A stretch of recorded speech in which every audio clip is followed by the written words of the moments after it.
I chased the campus queen for 5 whole years and finally won her over, only to find out I was just the disposable side character. In 5 years, I hadn't even held her hand before the story's real leading man dropped in and kicked me to the curb. I could only swallow the bitter pill. If I kept clinging to her, my fate would be just as miserable as it was in the original story. I pulled out my phone, about to suggest a breakup, but then I had a second thought. Who was I to be the one to dump her? If I actually said it, I'd be in for a world of trouble if I pissed her off. I might as well wait for Chloe to kick me to the curb. It wouldn't be long anyway, since the leading man was set to make his appearance today. The sky was gloomy, and the streetlights stretched out the 3-figure shadows. Chloe, wanna go play pool tomorrow? Mia asked, turning her head as soon as they stepped out of the lounge. Before the words even settled, Sarah cut in, tomorrow's Saturday. Chloe has to spend time with her boyfriend. Oh right, he asks Chloe out every break, practically glued to her side. Isn't he afraid of being annoying? Mia shook her head, her gaze drifting toward Chloe. Chloe, he didn't hit you up again, did he? It's always either movies or video games. Chloe took a long stride, her posture exuding a certain laziness. She gave Mia a brief glance and casually tossed out a single word, no. Ooh, trying something new. Is he? Where's he taking you instead? Mia turned to ask Sarah. Sarah, any guesses? Sarah completely ignored her, noticing Chloe's sour expression. Are you free on Saturday? A low grunt escaped Chloe's throat. Huh. Mia finally quieted down, still muttering under her breath. He actually didn't ask you out? Sarah and Mia exchanged a look. Sarah was the first to speak. He probably got busy and couldn't ask. We can just go to that new lounge tomorrow. There's a dessert shop across the street too. Chloe remained silent, which they took as a tacit agreement. The group left the alley and went their separate ways home. Pushing open the villa's main door, Chloe didn't even need to look. Besides the cleaning lady who came regularly, the house was empty. She returned to her bedroom without a word, sat on the edge of the bed with her elbows on her knees, and stared intently at her phone screen. Normally, Ethan's long-winded messages would have already flooded her phone. But today, the chat window was completely clean, with no updates on what he had for dinner and no on-time greetings. Chloe was visibly stunned. She locked the screen, a cold smirk playing on her lips, and tossed the phone aside, grabbing her pajamas to take a shower. Her foot had just crossed the bathroom threshold when she stepped back, picked up the phone, and pocketed it. Halfway through her shower, the screen lit up. The caller ID showed Mia. She dried her hands, swiped to answer, and her muffled voice echoed in the bathroom. Hello, Chloe. Mia's voice was filled with panic. I messed up. I hit someone with my car. Her driving skills had always been good. A car accident was a first for her. Chloe immediately gave instructions. Call an ambulance first, then the police. Send me your location. Without waiting for a reply, she hung up, quickly rinsed off the soap, changed her clothes, and rushed out the door. Mason and I had just walked out of the movie theater. The tickets were booked a while ago. I originally wanted to ask Chloe to come, but after realizing I was just a side character, I decided to keep my mouth shut. Ethan, why are you so down today? Mason nudged my arm. What's up? Did you get into a fight with Chloe? I couldn't help but sneer, turning to Mason. She doesn't have the time to argue with me. At most, it's a one-man show where I crawl back and apologize after a couple of days.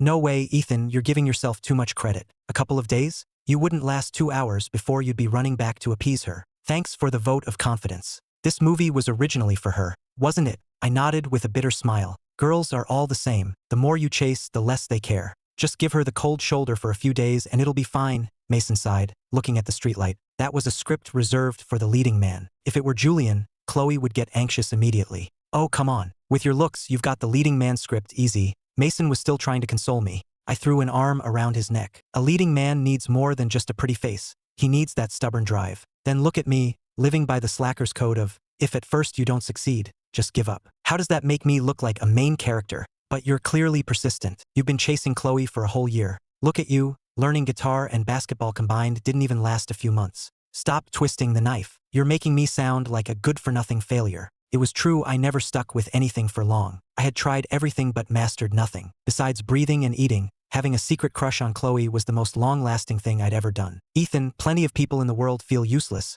but you seem to be living pretty well. You're handsome, smart, you won over the ice queen you were crushing on, and your family adores you. I slowly closed my eyes. I've already broken up with Chloe. We stopped in our tracks, and Mason's jaw nearly hit the floor. Did you fall for someone else? Before I could explain, he grabbed me and pointed to the side. Was there a car crash over there? Why are so many people gathered around? I followed his gaze, my eyes piercing through the crowd to a cool-looking motorcycle overturned on the ground. Julian had made his grand entrance. Julian was the son of Fiona's ex-husband. To get back at his mom's new family, he had intentionally crashed into Mia's car. After this accident, he and Chloe would become connected, running into each other everywhere. Within 30 days, Chloe would find me an eyesore and kick me to the curb. Ethan, did you just say you're breaking up with her? Mason was only now processing it. My mind was replaying the entire plot. Everyone thought I had relentlessly pursued her for a year, but no one knew the secret crush had been hidden for 3 years prior. These 4 years had consumed my youth. It wasn't me dumping her. She was destined to abandon me. The moment I looked up, I saw Chloe, dressed all in black, pushing open a car door and stepping out. It was as if a string was pulling her gaze. She lifted her eyes slightly and locked onto the other side of the road with precision. Under the dim yellow streetlight, I just stood there, motionless. Chloe's brow furrowed slightly. She glanced at Mason, finding him familiar but unable to recall his name, assuming he was just one of my friends. Her gaze fell to the road, where my shadow was stretched long and thin. Chloe! Mia ran over in a panic, grabbing Chloe's arm and pulling her away. Mason nudged me with his elbow. What kind of game are you two playing? I craned my neck to look over. The crowd was bustling, but Chloe stood out conspicuously. I told you it's over between us. I just don't want to run into her and make things awkward. I pulled Mason away. Let's get out of here. Mason pulled me back. Hey, your pocket's buzzing. I looked down, pulled out my phone, and my heart skipped a beat. Chloe had actually sent me a message. Whoa, didn't you say you broke up? Why is her contact name still Chloe baby? I shoved Mason away. I haven't gotten around to changing it. I had snatched her phone to change it back then. Thinking about it now, it was pretty shameless. I unlocked my screen, and 2 words popped up in our iMessage chat. Wait for me. You talk about breaking up, but now you're telling her to wait for you? I rolled my eyes. Though I hadn't said it outright, the message was clear. I quickly typed out a reply and sent it, then immediately exited the chat, deleted Chloe baby, changed it back to her full name, unpinned her from the top, and moved her into my regular contacts list. Are you for real? Mason patted my back. You! He swallowed the rest of his words and just patted me firmly. Look on the bright side. There are plenty of great girls out there. The next one will definitely be better. The scent of antiseptic filled the hospital corridor where Chloe and Mia stood side by side. Mia's parents were always away, and she hadn't dared to tell her elderly grandmother about the accident, fearing it would frighten her. Fortunately, Julian only had minor scrapes, and the doctor advised him to stay for observation for a short while. Julian secretly sized up Chloe. The woman had a cold, imposing aura about her. You're a student too, right? Mia's face was etched with guilt. I'm so sorry. I'll cover all the medical bills. Is there anything else you need? Julian retracted his gaze. How long do I have to stay in the hospital? Huh. Mia nodded vigorously. Right, but I'll definitely take full responsibility. Julian's eyes flickered back to Chloe. She had been staring at her phone screen ever since she walked in, and he had no idea whose message she was waiting for. Mia pulled out her phone and suggested, how about I call your parents? I'm just a student. I don't have a lot of money. No need. You can go, Julian said, burying his head low. Mia looked at the boy in the hospital bed. The pale light on his face gave him a fragile look, deepening her sense of guilt. Let me help you contact your family. My dad's long gone. Julian's tone was as cold as ice. Mia's mouth hung open. She understood the feeling of not having parents around, so she silently put her phone away, at a loss for what to do. For the first time, Chloe finally looked up, not even getting a clear view of Julian's face before her phone screen lit up. She quickly looked down to check it. It's too late. I'm heading out. Chloe opened the text box, her finger hovering over the keyboard, but she couldn't bring herself to type a single word. So you don't have anyone else at home? Mia asked, worried sick. My grandfather, Julian answered casually. It's not good to disturb an old man this late, is it? Mia ran a hand through her hair in frustration. She definitely hadn't checked her horoscope today. I can't count on him anyway. He's lying in a hospital room upstairs. Mia was completely dumbfounded. Chloe's gaze swept over again, and Julian looked directly at her. I don't need money. I just need you guys to come take care of me every day. Mia waved her hands frantically. I'm the one who hit you. This has nothing to do with Chloe. She didn't want to drag Chloe into this mess. You just rest up. I'll be here every day this month. With that, she pulled Chloe out of the room. Chloe, I'm so sorry about today. My grandma is home alone, and I absolutely can't let her find out. She just called to check on me, and I had to use you as an excuse. Mia's face was a mask of misery. Hiring a private nurse is too expensive, and the car repairs just wiped out my living expenses. I'll cover the cost. You do my homework for a month. Mia's eyes widened in shock. No way. No one would care if you turned in a blank paper. You can't suffer for my sake. Then you can just stay here and deal with it yourself. Chloe's tone was completely flat. Mia put on a placating smile. Chloe, if I don't go home tonight, my grandma will worry herself sick. You don't like going home anyway, so could you cover the night shift for me? I promise I won't slack off during the day. If you take a month off, your academic advisor will lose his mind, Chloe said, giving her a cool glance. Mia stomped her foot in desperation. A corner of Chloe's mouth twitched. All right, I'll handle it. It just so happens I don't feel like dealing with people at school anyway. Mia was still hesitating when Chloe shoved her away. Get out of here before your grandma starts to worry. Nobody cares whether I go to school or not. Mia thought about it and realized she was right. The advisor knew about the Clark family's special circumstances. Chloe, you're the best. If you ever need anything, just say the word. Chloe rolled her eyes. Just try not to cause me any more trouble. Julian waited for a long time before the door to his room finally opened. It was Chloe. A faint smile touched his lips. His plan had finally succeeded. Have you two figured it out? Julian asked. Chloe sat down on the stool, gave a slight nod, and went back to looking at her phone. Julian glanced at her. Just like the first time he saw her, she was cold and indifferent to everything. Wasn't Fiona trying to win her over? If she and Chloe were together, would Fiona even be able to marry into the Clark family? Would Mr. Clark tolerate it? Is this how you take care of someone? Julian said softly, his gaze shifting to the window. Chloe didn't even look up. I've called a nurse. She'll be here soon to take care of you. If I heard correctly, your friend can't afford it, right? Chloe's voice was low. All you need is to be taken care of. The rest has nothing to do with you. Julian waved his hand. I didn't mean to eavesdrop, but these walls are paper thin. I'm hungry. I want to eat. A faint smile appeared in Julian's eyes. Can the nurse be here in 10 minutes? Chloe stood up abruptly. What do you want to eat? Julian shook his phone. Add me as a friend. I'll send you the list. It's long, and I'm afraid you won't remember it all. Chloe suddenly asked, what were you doing out there in the middle of the night? Julian lowered his eyes, knowing she was getting suspicious. I was working a part-time job at the arcade. Chloe nodded. After adding him, Julian said, I've sent it to you. When he looked up again, Chloe was already out the door.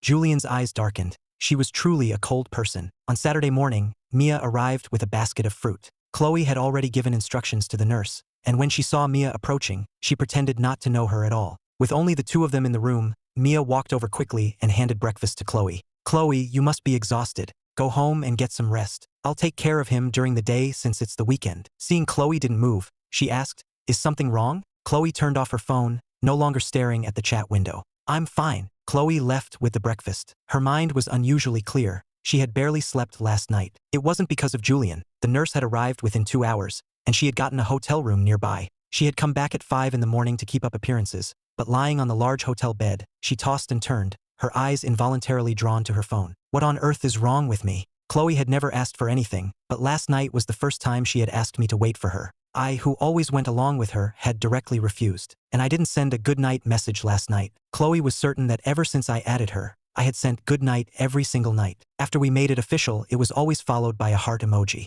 But last night was the first time I hadn't. Sarah called. Where are you now? I'll go ahead and set up a station for you. Remembering the new lounge they had talked about last night, Chloe replied with a quick, and then hung up. In a private room at the dessert shop, Mason and the others were gathered around a table with tablets and books. Ethan, you're no fun anymore. How long has it been since you asked us to hang out? My sister brought over some pastries. These are new. Help me taste test them. Mason squinted with a smile. They look delicious. Let me take a picture first. My sister ruffled my hair. Look at you, Mr. Busy. You finally decided to grace my little shop with your presence. I had kept my relationship with Chloe a secret from my family. In the past, when I didn't come to my sister's shop, I'd make up an excuse about studying somewhere else. She thought her baking wasn't good enough to keep customers, so she went crazy developing new recipes, just hoping I'd visit more often. I took a sip of my grapefruit slushie and teased my sister with a smile. I was blind before. Now I realize my sister's baking is the best, and the key part is that it's free. As the owner of the shop, my sister had 3 employees and usually didn't have to do any of the work herself. But whenever I came, she would always cook for me personally.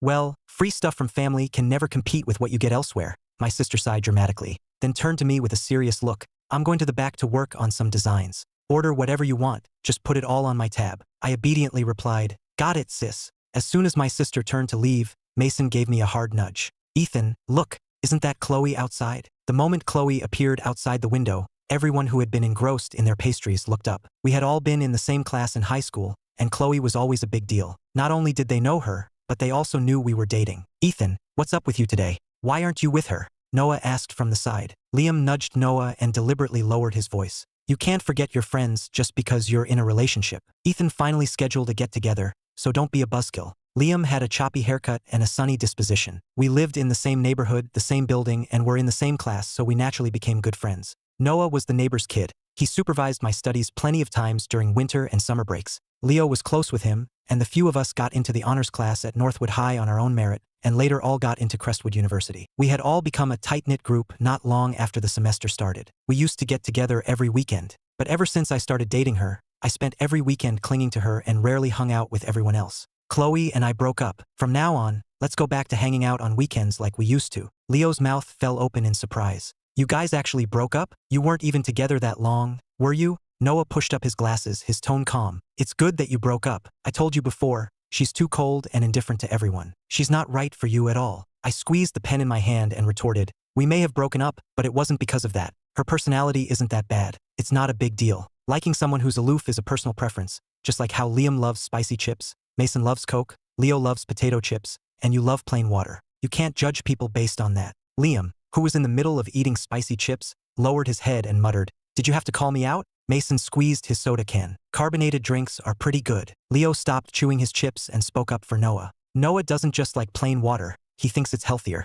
And look at you being so defensive. Does that look like someone who's ready to break up? Noah had hit the nail on the head, pointing out that I was still defending her. We really did break up. It has nothing to do with her character. I just don't like her anymore. After hearing that, everyone lowered their heads and fell silent. After a while of quietly doing homework, Noah suddenly stood up, turned to me and said seriously, come outside with me for a second. Mason and the others looked at each other. I put down my pen, grabbed a melting slushie, and followed Noah out. The light in the lounge was dim. Chloe played a game, and even though she won, she felt restless, her eyes constantly drifting to her phone. Chloe, want something to eat? I can go grab something from next door, Sarah said, noticing her distraction. Chloe stood up with her phone. You guys keep playing. I'm going out to buy something. With that, she walked out of the lounge. The bright sunlight outside was almost blinding. She noticed a dessert shop nearby called Sweet Spot, and the name felt familiar, perhaps because it had the word sweet in it. She walked quickly into the shop. Do you guys deliver? We do, but there's a delivery fee. Chloe nodded and gave an address. 1 mango milk crepe and 1 blueberry basque cheesecake,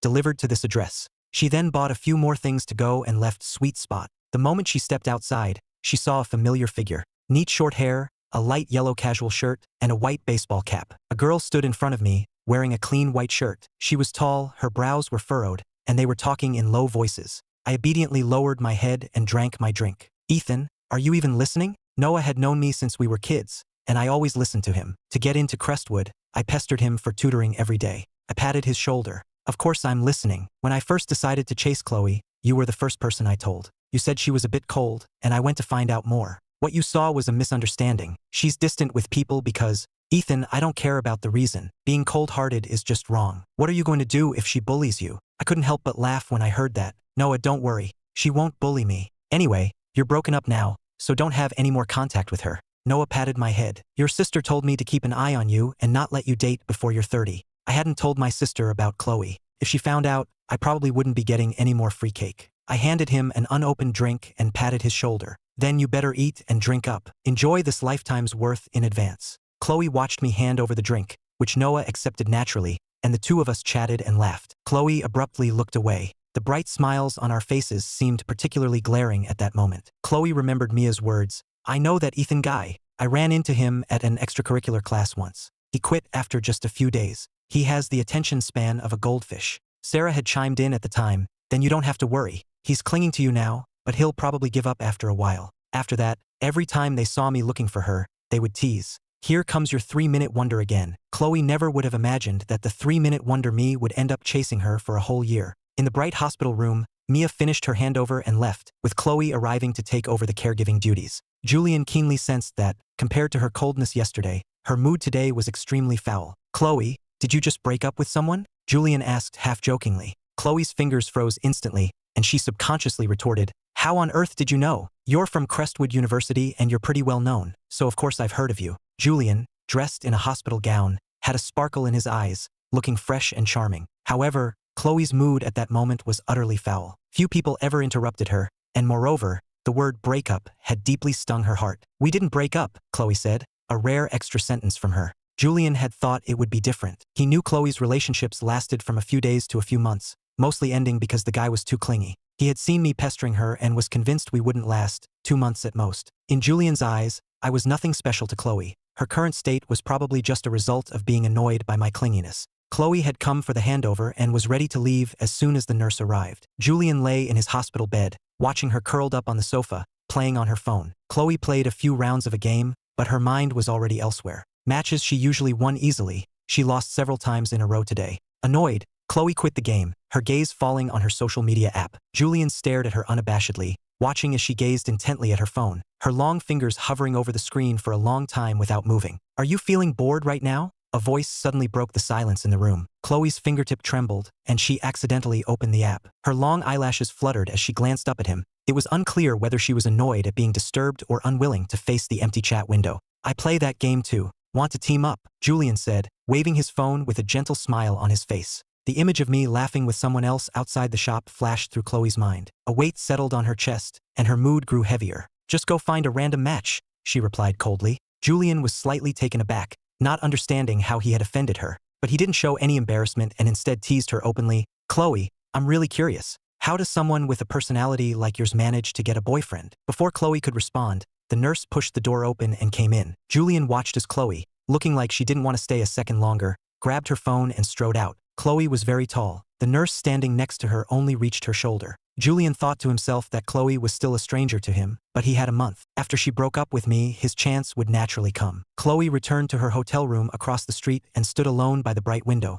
proactively opening her chat with me. Her fingers flew across the screen, first typing, "Are you mad at me?" then quickly deleting it, unable to figure out what she had done to upset me. Next, she typed, "Why didn't you say goodnight?" but after a moment's thought, deleted that too, worried she would seem too invested. Finally, she typed, "What are you doing?" and before she could hit delete, she turned off the screen, threw the phone onto the bed, and walked into the bathroom with her pajamas. After playing until I was tired, I washed up and lay in bed, wanting to sleep early. But seeing my phone still had plenty of battery, my sleepiness vanished. It was vacation anyway, and I had no classes tomorrow, so playing a little longer wouldn't hurt. I unplugged my phone and opened my messaging app. After a quick browse, I saw that besides some meme wars in group chats, Chloe's pinned chat was silent. I accidentally tapped into our chat and sent a sleeping emoji by mistake. By the time I realized it, the message could no longer be retracted. I slammed my head into the pillow in frustration and searched online to see if I could force retract it, but of course, I found nothing. Chloe came out of the bathroom with a white towel draped around her neck, her skin flushed a faint pink. She habitually picked up her phone, her gaze sweeping over it casually, and then she froze. A water droplet fell onto her eyelashes, and she snapped back to reality, unconsciously pursing her lips as the corners of her eyes curved up slightly. She clutched the phone with both hands, staring down at it in deep thought for a long time, but she didn't reply. The landscaping in my neighborhood was excellent. Lush green plants swayed outside my window, and the chirping of insects filled the night air. Listening to the sounds from outside, my mood gradually calmed. I threw off the covers, felt my forehead, and found it covered in a fine layer of sweat. I picked up my phone and lowered the AC temperature. Just then, my phone vibrated. It was a message from Chloe. I swallowed nervously, marveling to myself. She usually ignored me, but today she had actually replied for the first time in ages. Suppressing my inner turmoil, I opened our chat and saw her message, "I will." I shook my head helplessly, thinking that even if Chloe replied, it was just a perfunctory response. To avoid any future awkwardness, I decisively deleted her as a friend. She never initiated messages anyway, so she would probably never even notice. After deleting her, I plugged my phone in to charge and went straight to sleep. On the other side of the city, Chloe stood alone on her balcony, the cool night breeze on her face, eagerly awaiting my reply. Suddenly, her phone buzzed with a notification. It was from Mia. "Are you free to hang out tomorrow?" Chloe stared at the message, her mind flooded with images of me pestering her on past weekends. I hadn't asked her out on Saturday, perhaps because I had plans with friends, but what about Sunday? Chloe didn't reply right away, watching the time on her phone tick past midnight. She took a deep breath of the cold air, gripped her phone tightly, and walked stiffly back into her room. On Sunday, I spent the day eating, drinking, and having fun with my friends. We even went to a movie that night, completely putting Chloe out of my mind. I got back to my room at 10 o'clock sharp. On my phone was a promotional video of the movie's lead actress sent by Liam, with his comment attached, "Bella is so cool. The tension is off the charts." I casually clicked on it and was surprised to find the actress was indeed captivating. She had a sharp, clean-cut face, wore a sleek sports tank top that revealed hints of defined abs, stood at a solid 5'9", and was highly educated. I watched the whole video without realizing it, and it automatically switched to the next one. The more I watched, the more fascinated I became, and I couldn't help but exclaim, how can someone be so beautiful, with such a great body, a kind and gentle personality, and be a top student on top of it all? She looks cool but is actually adorable, and she even likes to bite her straw. After watching the video my friend sent, I searched for more content online and lost track of time until the early hours of the morning. When I finally snapped out of it, I was filled with regret, thinking I shouldn't have clicked on that recommendation. I had an 8 a.m. class tomorrow. Monday morning arrived, and my first class was a major specific course. Chloe and I were not only in the same department but also in the same class. In the past, I would always wait for her at the door, and wherever Chloe sat, I would follow closely. But today was different. I naturally sat with my friends, with Noah and Leo next to me. I looked to my left and then to my right and couldn't help but remark, we're actually pretty lucky. All 5 of us chose the same major. When you think about it, I'm quite happy. Mason, opening his textbook, chuckled and teased. The way you say that makes it sound like the four of us have a secret crush on you. Give me a break. Don't be so full of yourself. It's just a coincidence. Liam raised his hand to speak. I just genuinely like physics. I couldn't help but pout and turned to look at Noah. Noah looked up and said calmly, you know this, I've always been best at physics. I then looked at Leo next to him, who mumbled through a mouthful of bread. My dad made me choose it. It has nothing to do with me, really. Oh, Ethan, I'm the only one who chose it for you, Mason said, slapping my arm and winking repeatedly. Oh, please, you chose it for your celebrity crush, I retorted with a merciless laugh. Mason had been a huge fan since middle school and chose the physics department just to be at the same university as her. Unfortunately, right after he got in, his idol had a scandal and retired from the entertainment industry. No, I'm not. That cheater is not my idol anymore. My new idol is Bella. Didn't I post it in the group chat yesterday? Mason retorted loudly. As soon as he said that, the other four of us turned to look at him. Leo pointed at the three of us and asked, you guys have a group chat without us? Who are you bad-mouthing? Noah pressed his hand down. Don't be so childish. Why would they be bad-mouthing anyone? I smiled and assured them, we definitely weren't talking bad about you.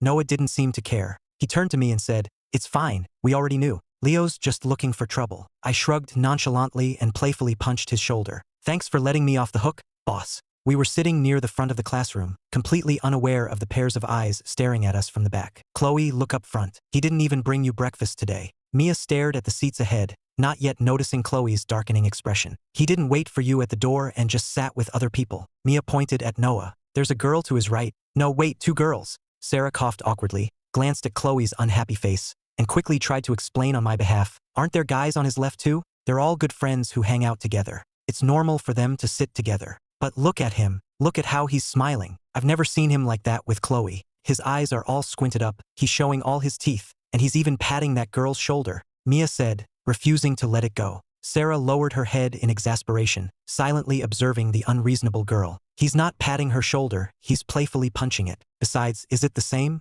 You act differently with a boyfriend than with friends. You have to be more reserved in front of your girlfriend. Mia patted her shoulder. Chloe, why don't you send him a message? Just ask him. Before, whether you had an 8 a.m. class or not, he would bring you breakfast every day, and he'd always sit with you in large lectures. Chloe slowly raised her eyes, her gaze cold and fixed. Mia, can you please shut up? Mia glanced at her and reluctantly closed her mouth. Chloe looked down at her phone, opened our chat, and saw the conversation was still on last night's message. I hadn't sent a good morning for 3 days, but if I was really mad, what was with the good night emoji from last night? Chloe gripped her pen tightly and tapped it on the desk, making a sharp, crisp sound. Mia knew she was genuinely angry now. Sarah opened her own phone, pulled up her chat with me, and pushed it in front of Chloe. Why don't you use mine to ask him? Previously, in my quest to understand Chloe, I had added all of her friends. Chloe stared at my profile picture for a long time without making a move. Mia sighed in frustration. What are you hesitating for? Should I just ask for you? She took the phone and started typing. Why aren't you with Chloe today?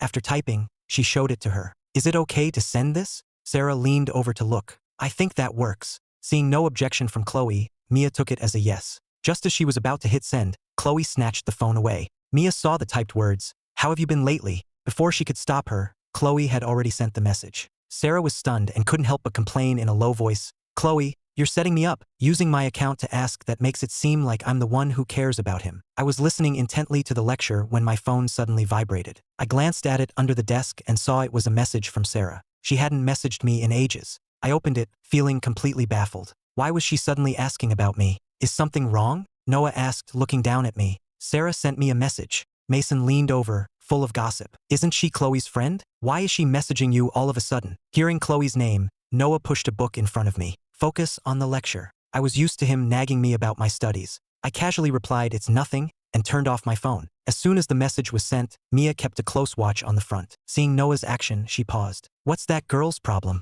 What does this have to do with her? Does she not want Ethan to reply to you? Sarah shook her head helplessly. How would I know? Chloe stared at the 3 words, remained silent for a good while, then turned off the phone and handed it back to Sarah. Just as they were about to say something, Chloe tapped her pen on the desk. Quiet. Listen to the lecture. During the 10-minute break between classes, I wanted to catch a nap at my desk, but Mason and the others dragged me out into the hallway. My eyes were half closed with sleepiness. I don't need to use the restroom. Mason pushed Liam and me along. I know you don't. I was pulled to the end of the hallway, next to an open window. I leaned lazily against the wall, the warm sun shining on me, making me feel cozy all over. I've always been sensitive to the cold, and the classroom AC was set too low. The sun felt warm and comfortable. I slid down the wall, leaned against the corner, squatted down, and dozed off. A few minutes felt like 2 hours of sleep. Chloe, what are you doing out here? Mia asked, clutching a piece of paper, thinking Chloe was heading to the restroom, but she stopped at the door. Just getting some air. Chloe held a bottle of water, her other hand about to twist the cap as her gaze drifted toward the window.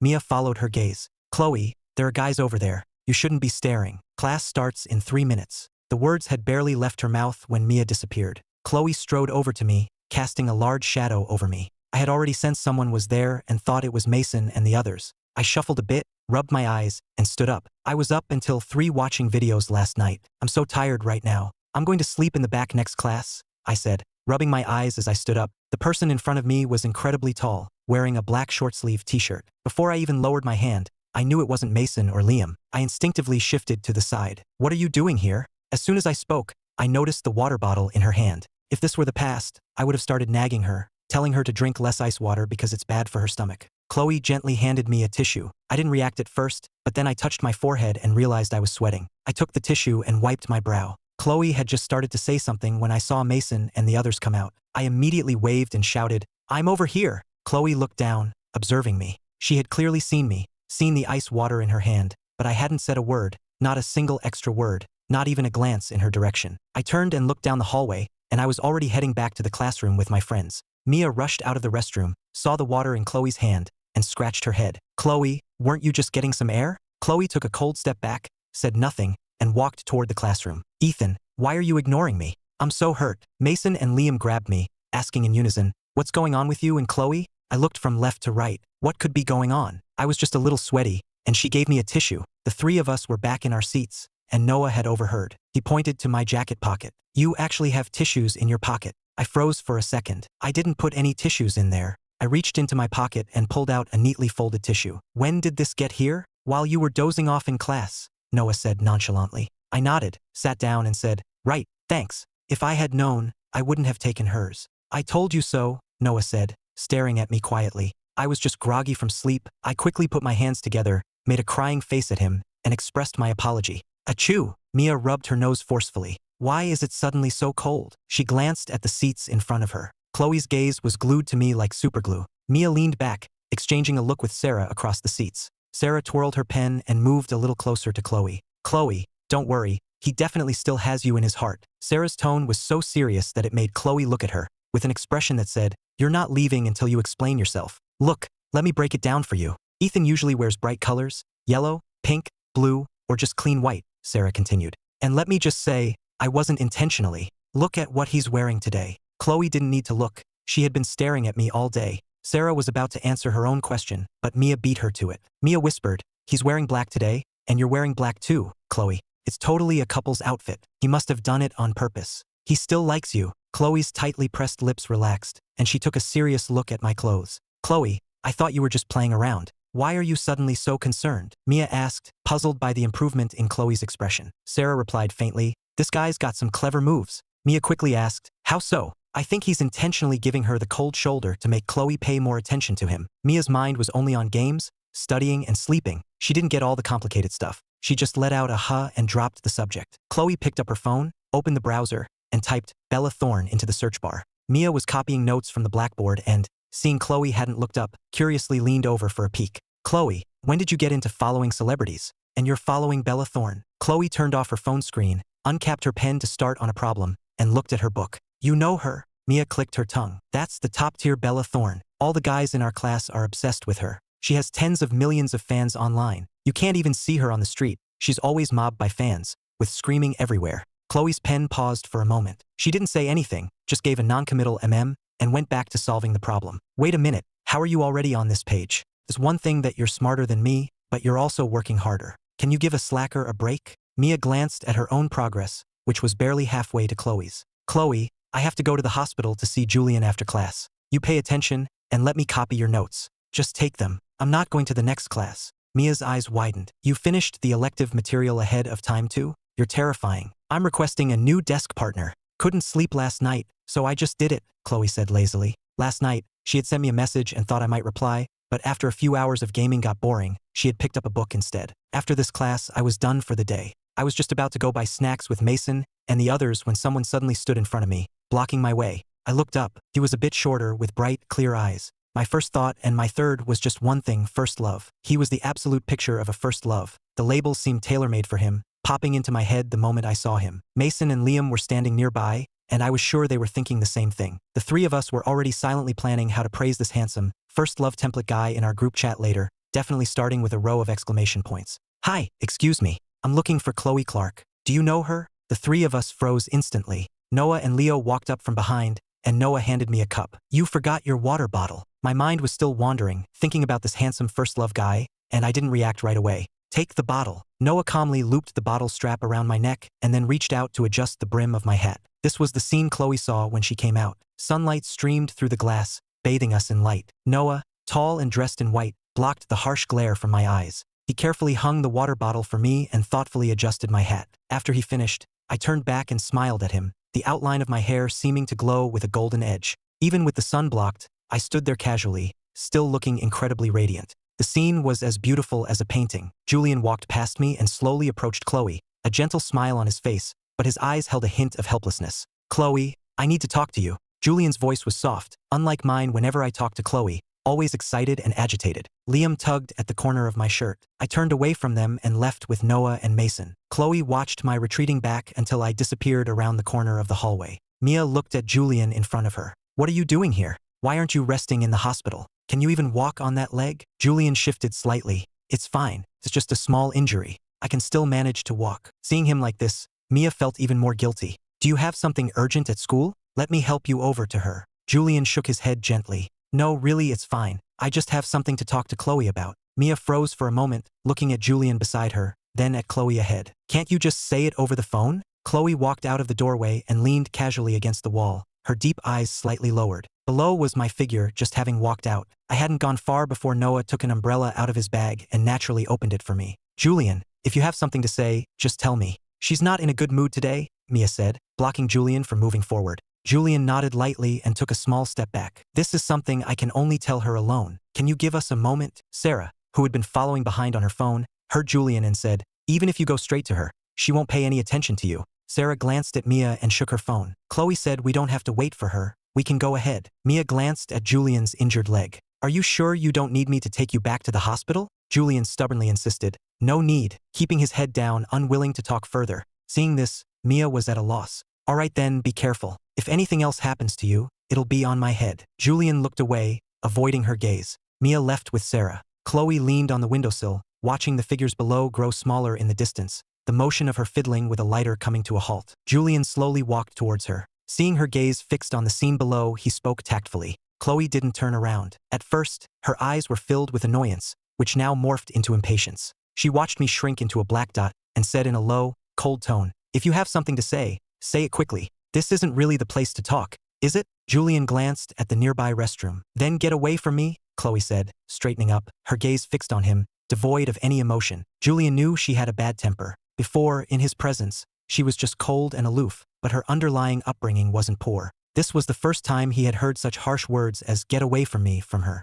Do you not understand English? Chloe crossed her arms and started to walk past Julian, ready to leave. If you don't hear me out today, you'll definitely regret it later. Chloe stopped walking. Who doesn't have regrets in life? Julian took a few quick steps forward. Wouldn't it be better to have one less thing to regret? Whether it's good or not is my business. Do as you please. After saying this, Chloe didn't even glance at Julian and walked straight downstairs. Julian watched her back as she went downstairs. Today, she wasn't glued to her phone, but it allowed him to see her cold-hearted nature clearly. This trip wasn't a total loss. She was indeed exceptionally difficult to deal with. For several days in a row, I didn't send Chloe any messages. Then, when school was out for a break, I was about to head home with my backpack on. The moment I opened the door to my rental apartment, I saw Chloe standing in the hallway. Her tall figure blocked a large patch of light, and she was fiddling with a coin in her hand. How did you know I live here? I had mentioned my rental place to her before, but I never thought she would actually remember, since she never cared about such trivial things. Ethan. Chloe stood up straight, looking down at me in my clean shirt. I was dressed quite freshly today,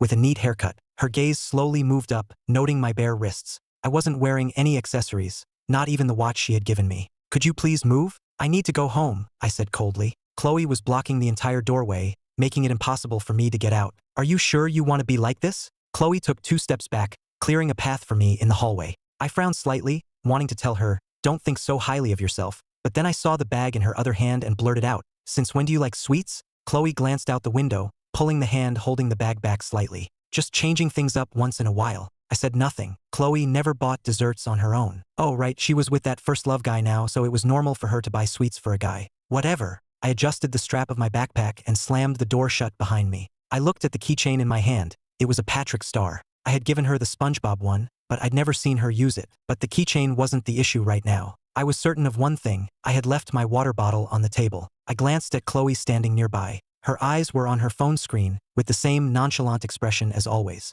I really didn't want to see her right now, so much so that I didn't even want to go back for my water bottle. I just turned and headed downstairs. Chloe followed me downstairs, our movements surprisingly in sync. She casually glanced at her phone. It was a location from Mia, asking to go play ball. She followed behind me with her long legs, not looking rushed at all, her strides clearly faster than mine, and she even replied to a group chat message along the way. I went into a small shop downstairs and immediately bought a new keychain, a Shinchan one this time, and put it on my keys right after I came out. Chloe watched as I tossed the Patrick Star keychain into the trash without a second thought. Chloe remembered the SpongeBob charm sitting on her desk at home. She usually didn't need to carry her own keys, so it had just been sitting there collecting dust. After changing the keychain, I looked to the side, and sure enough, Chloe was gone. Seeing me throw away the matching keychain, she must have understood everything. Chloe wasn't the type to go back to an ex. From now on, we would probably have no relationship whatsoever, and no chance of meeting again. I took a deep breath of the cool air, went back upstairs to grab my water bottle, and then finally headed home. Sitting quietly in the subway car,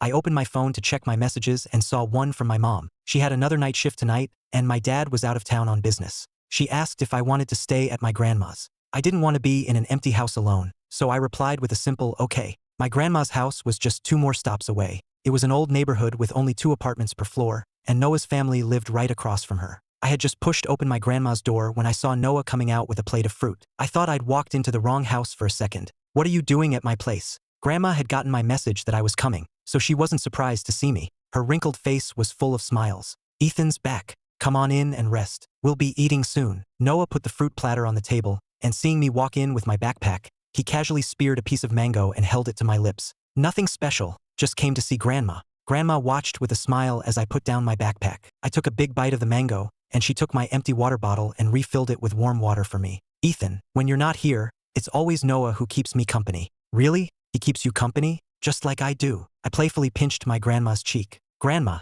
you seem to have lost some weight." "Nonsense. You really have." "Noah, come look, hasn't she lost weight?" The lively atmosphere inside the house drowned out the sound of cars whizzing by on the asphalt road outside. Chloe sat in the back seat with her eyes closed, still clutching the dessert bag. In the driver's seat, Mr. Lee kept glancing at the rearview mirror. After hesitating for a long time, he finally spoke up. "Chloe, I've practically watched you grow up. When you go home this time, please don't fight with Mr. Clark again. Things are different now." Mr. Lee wanted to say that times had changed. There was a new woman in the house now. If Fiona were to have a child, would Mr. Clark still truly care about Chloe, the daughter who was always causing trouble? But seeing Chloe's weary, closed-eyed expression, he couldn't bring himself to say it. "If that woman really gets pregnant, old Clark will just find the next young thing," Chloe scoffed, completely unconcerned. When her mother was pregnant with her, Mr. Clark had openly kept a mistress. Growing up, her father's mistresses came and went, never with a gap of more than 2 months. Fiona thought moving into the Clark house was a big deal, but who knew when Mr. Clark would find someone new outside? Chloe had just walked in with the dessert bag and was changing her shoes in the entryway.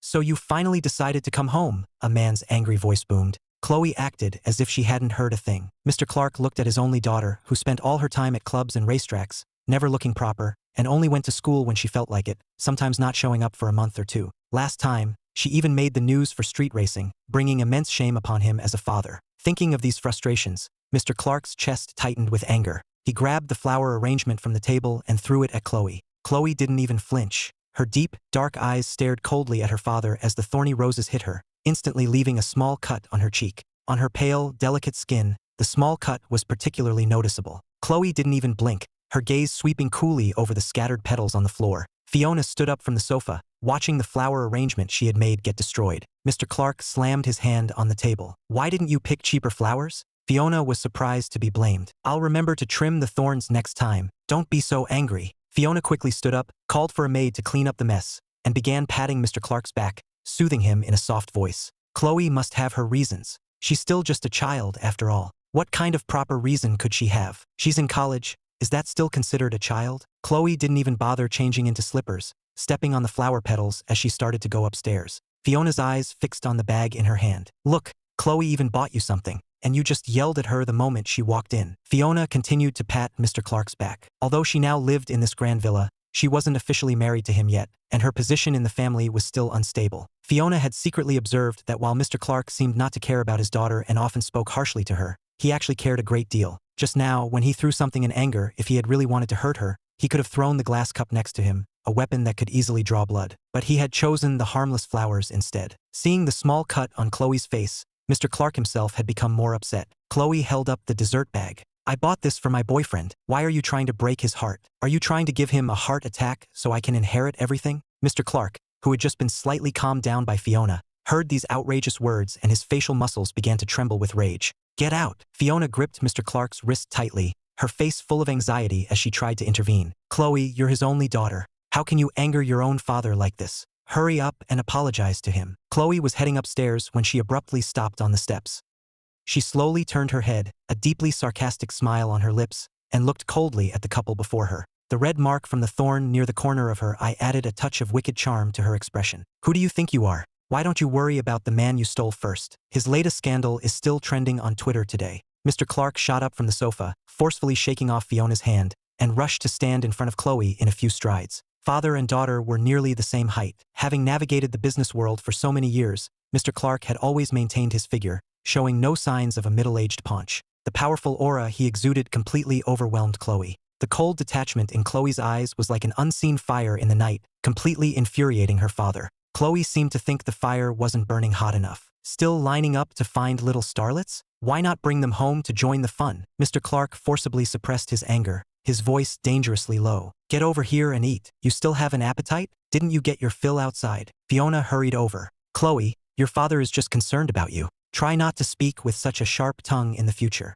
Chloe fiddled with the string on the bag and said nonchalantly, this is just how I am. If you can't stand it, then don't ask me to come back. I called you back today because there's something to discuss. Sit down. Mr. Clark rubbed his throbbing temples. So you don't blame me for not telling you in advance when they show up. Chloe fell silent for a moment, then gave a contemptuous smirk. She leaned casually against the solid wood banister of the staircase, raised an eyebrow, and gestured for him to get on with it. Fiona looked at the tense father and daughter and stepped between them. Your father and I are planning to get officially married. Humph. Are you expecting me, an outsider, to offer my congratulations? Chloe suddenly felt her stomach churn. The nauseating, convulsive feeling in her chest had become all too familiar. She clutched her chest and hurried towards the main door, but her father's sharp voice stopped her from behind. From now on, your Aunt Fiona's son will be staying over on weekends. You better be polite to him. By the time Mr. Clark finished speaking, Chloe was already gone. She ran outside the villa and dry-heaved into a trash can on the street, but nothing came up. Chloe sank weakly onto a nearby stone bench. Her phone screen lit up in the darkness with a message from her father. She immediately turned it off without a second glance. Her father's actions always managed to disgust her to her core, making her feel as if she too had been tainted. She had always been a free spirit, and the people around her were mostly the same. She had never thought about being a deeply devoted and faithful person. But her father's complete lack of principles, changing mistresses one after another, was something she found utterly repulsive. The fact that Fiona had actually managed to get Mr. Clark to marry her was a real surprise to Chloe. Her mother had been dead for over a decade, and Fiona was the third woman to marry her father. The fact that she could bring her son along showed that Mr. Clark was truly serious about her this time. Chloe didn't know how long she sat in the darkness outside the villa until her phone suddenly buzzed, the screen lighting up, exceptionally bright in the dim night. Her long fingers toyed with the phone as she casually glanced at the screen. The time had just ticked over to midnight. In her message list, there were texts from her father and Mia, but the newest one was, surprisingly, from me. Chloe opened the chat with one hand. Inside, I had sent a series of cute birthday wishes. Happy birthday, Chloe baby. Hope you're happy every day. Chloe stared intently at the kissing emoji as a cascade of birthday effects filled the screen and then slowly faded. She froze, and it took her a long moment to come back to her senses. She held the phone tightly with both hands and solemnly typed out a reply. The phone screen lit up on the pillow beside me, but it didn't disturb my sweet dreams. Early in the morning, Noah arrived at my house with breakfast. Grandma was in the kitchen making pancakes and saw Noah come in. Why did you come all this way to bring breakfast again? We should be the ones taking care of you. Grandma, didn't I say I'd be in charge of breakfast during the break? You should rest. Noah placed the congee on the table and turned to look at my closed bedroom door. Is Ethan still sleeping in? Yes, I don't know what time he went to bed last night. I tell him every day not to stay up late, but he just won't listen. Since he's finally home, I made his favorite pancakes. Grandma, I really didn't stay up all night playing games. I yawned, pushing open my bedroom door, and offered a weak rebuttal before rushing into the bathroom. After using the restroom and washing my face, Noah handed me a face towel. Hurry up and dry your face.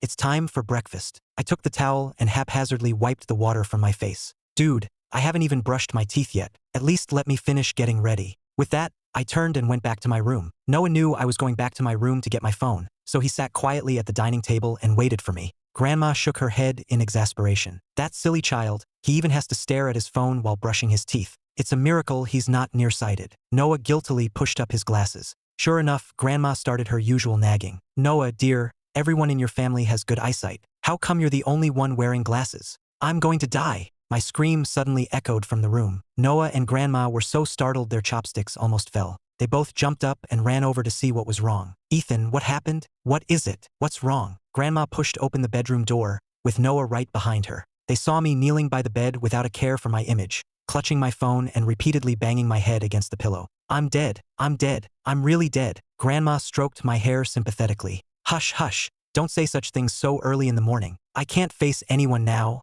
I'm completely done for. I stared at the scheduled message on my phone, set 2 weeks ago, and felt a surge of extreme regret. How could I have forgotten to delete Chloe as a friend? Even worse, how could I have forgotten to cancel the scheduled message? Noah leaned over to look at the screen and frowned. So it was a scheduled message. I shoved the phone into Noah's hands and threw my head back, wailing nonsensically. I don't want the stupid phone anymore. You sent that message, not me. Grandma curiously peeked at the chat history and read it out with a smile. Ethan baby says, "Happy birthday, Chloe baby. Oh my, you young people are so cheesy these days." Grandma grabbed my hand, her eyes full of gossip. Ethan, have you been dating someone behind my back? Who is this Chloe girl? Noah let out a cold laugh from the side. He sent such a long, cheesy message, and all she replied with was a cold Ethan, thank you, without a single extra word, just a period. I glared at Noah, gritting my teeth as I tried to shift the blame. You're the one who sent it from my phone. I'll just say it was your prank. Do you think she'd believe such a ridiculous story? Grandma chuckled and tried to soothe me. All right,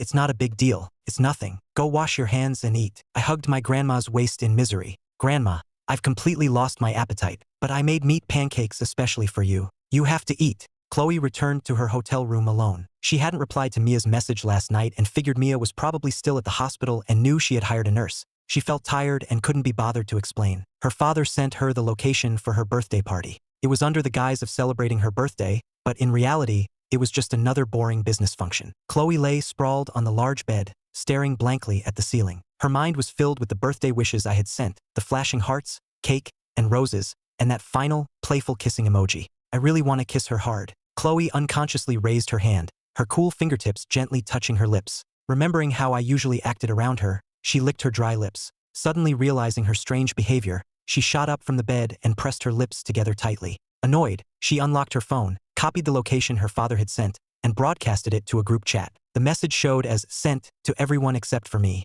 where a conspicuous red exclamation mark appeared in the chat window. Chloe immediately took a screenshot and saved it, then quickly opened the messaging app. The chat history was from a few days ago. When she tried to send the screenshot, the system coldly informed her, "You must add this person as a friend first." Ha! Chloe clenched her jawline tight, and strode onto the room's balcony. Ethan, she gripped her phone so tightly her knuckles turned white. Her chest heaved with anger. I had actually blocked her completely, and she had just been foolishly staring at her phone, spacing out at the chat window for ages. It was utterly ridiculous. She didn't know how long she stood on the balcony before her father called to rush her. Only then did Chloe realize her clothes were soaked in a cold sweat. She decisively hung up, went to the sink, and splashed her face with cold water until her pale cheeks were red. In the mirror, the small cut on her cheek, now wet, began to ooze a tiny bit of blood. She haphazardly grabbed a tissue to press against the wound as another message from her father popped up on her phone. Chloe flipped the phone face down on the table, took a cold shower to calm down, changed into clean clothes and headed out. Noah looked at the invitation on his phone. Starry Night Restaurant,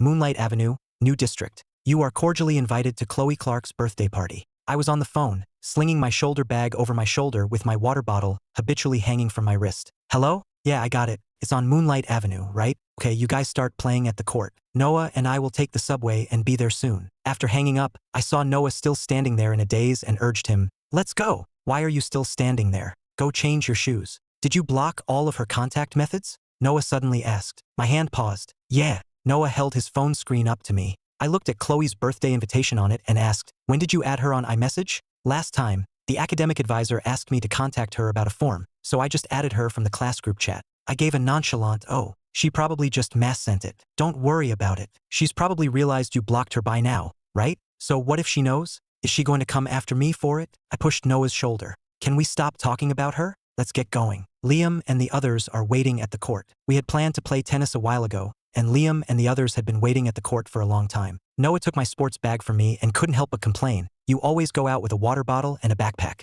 You're like a little kid who never grows up. Is it a crime to like drinking water? Thanks for carrying my bag. I was scrolling through pictures of Bella Thorne on my phone. Ah, Bella is just too beautiful. Noah glanced at the screen indifferently and said nothing more. In the banquet hall of the Starry Night restaurant, the lobby was magnificently decorated. The invited guests, dressed in gorgeous gowns and suits, held glasses of red wine and chatted in small groups. The main doors were slowly pushed open from the outside, and Chloe entered, wearing a pure black gown. Though simple in style, it perfectly accentuated her graceful figure. Her pale skin shimmered under the lights, her collarbones were exquisite, and her jawline was elegant yet sharp. Seeing her arrive as expected, Mr. Clark smiled at the middle-aged man beside him and said, "Speak of the devil, we were just talking about her, and here she is." The middle-aged man next to him smiled and raised his glass. The young man beside him grinned, his eyes curving. "Dad, I'm going to go chat with Chloe." Go on, the man nodded indulgently. The two families were well-matched, and if the younger generation could get along or even marry,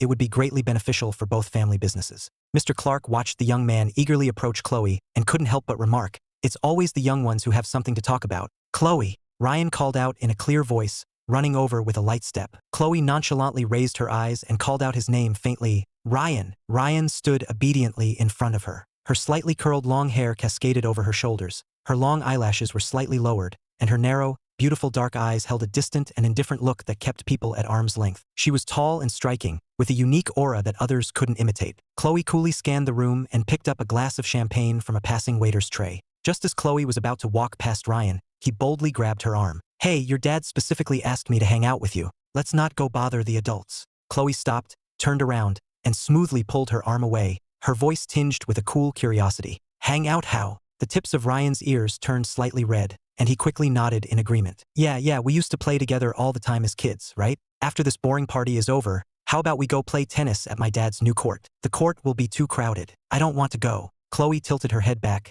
took a large gulp of champagne, and walked over to a sofa in the corner, placing her half-empty glass casually on the table. "But it's my family's private court. I can just call and have them clear it for us." Chloe didn't even look up, her head bowed as she focused on her phone screen. Mia was frantically messaging her, asking why she had suddenly been invited to a birthday party in a large group chat. Chloe typed with one hand, "Don't come, it's just a bunch of fake, show-off people." Mia replied with a speechless series of dots. Chloe's gaze involuntarily drifted back to the chat window where I had blocked her. The red exclamation mark was still glaringly conspicuous. She glanced at Ryan beside her and asked lazily, "Where's your tennis court?" Ryan immediately straightened up, beaming with joy. "I'll drive you there right now. I'll also have the manager clear the court immediately. It's really close. We can wait in the lounge for about 10 minutes, and then we can play." Chloe nodded lightly, picked up her glass from the table, drained it in one go, and stood up, heading straight for the exit. Ryan, overjoyed, hurried to follow her. Mr. Clark saw the two of them leaving together so soon and was very pleased, saying nothing more. Chloe had just opened the car door and gotten in when Ryan followed her into the back seat. Just then, a message from her father popped up, "Spend more time with Ryan. Get along with him." A wave of inexplicable irritation washed over Chloe, like a sharp thorn lodged in her chest. She had never intended to go play tennis, but for some reason, she had impulsively agreed. "It's just Ethan. So what if he deleted me as a friend? It's not a big deal." Chloe tried to console herself, feeling annoyed. Ryan secretly glanced at Chloe. She was leaning back against the leather seat, her head tilted up, her eyes looking somewhat empty and lost. When they arrived at the parking lot outside the tennis court, Ryan thoughtfully got out first and opened a large sun umbrella. Chloe glanced at the umbrella, then at the court entrance just a few steps away. The image of Noah gently holding an umbrella for me uncontrollably flashed in her mind. She stretched her slightly numb shoulder, got out of the car, and squinted at the glaring sun, her mind filled with a lingering question. Why did he delete me as a friend? Inside the indoor tennis facility, our group hadn't even played a few rounds when a manager came over, full of apologies, to give us a refund. He explained that the court had received a special notice and would be closed to the public for the rest of the day. Leo,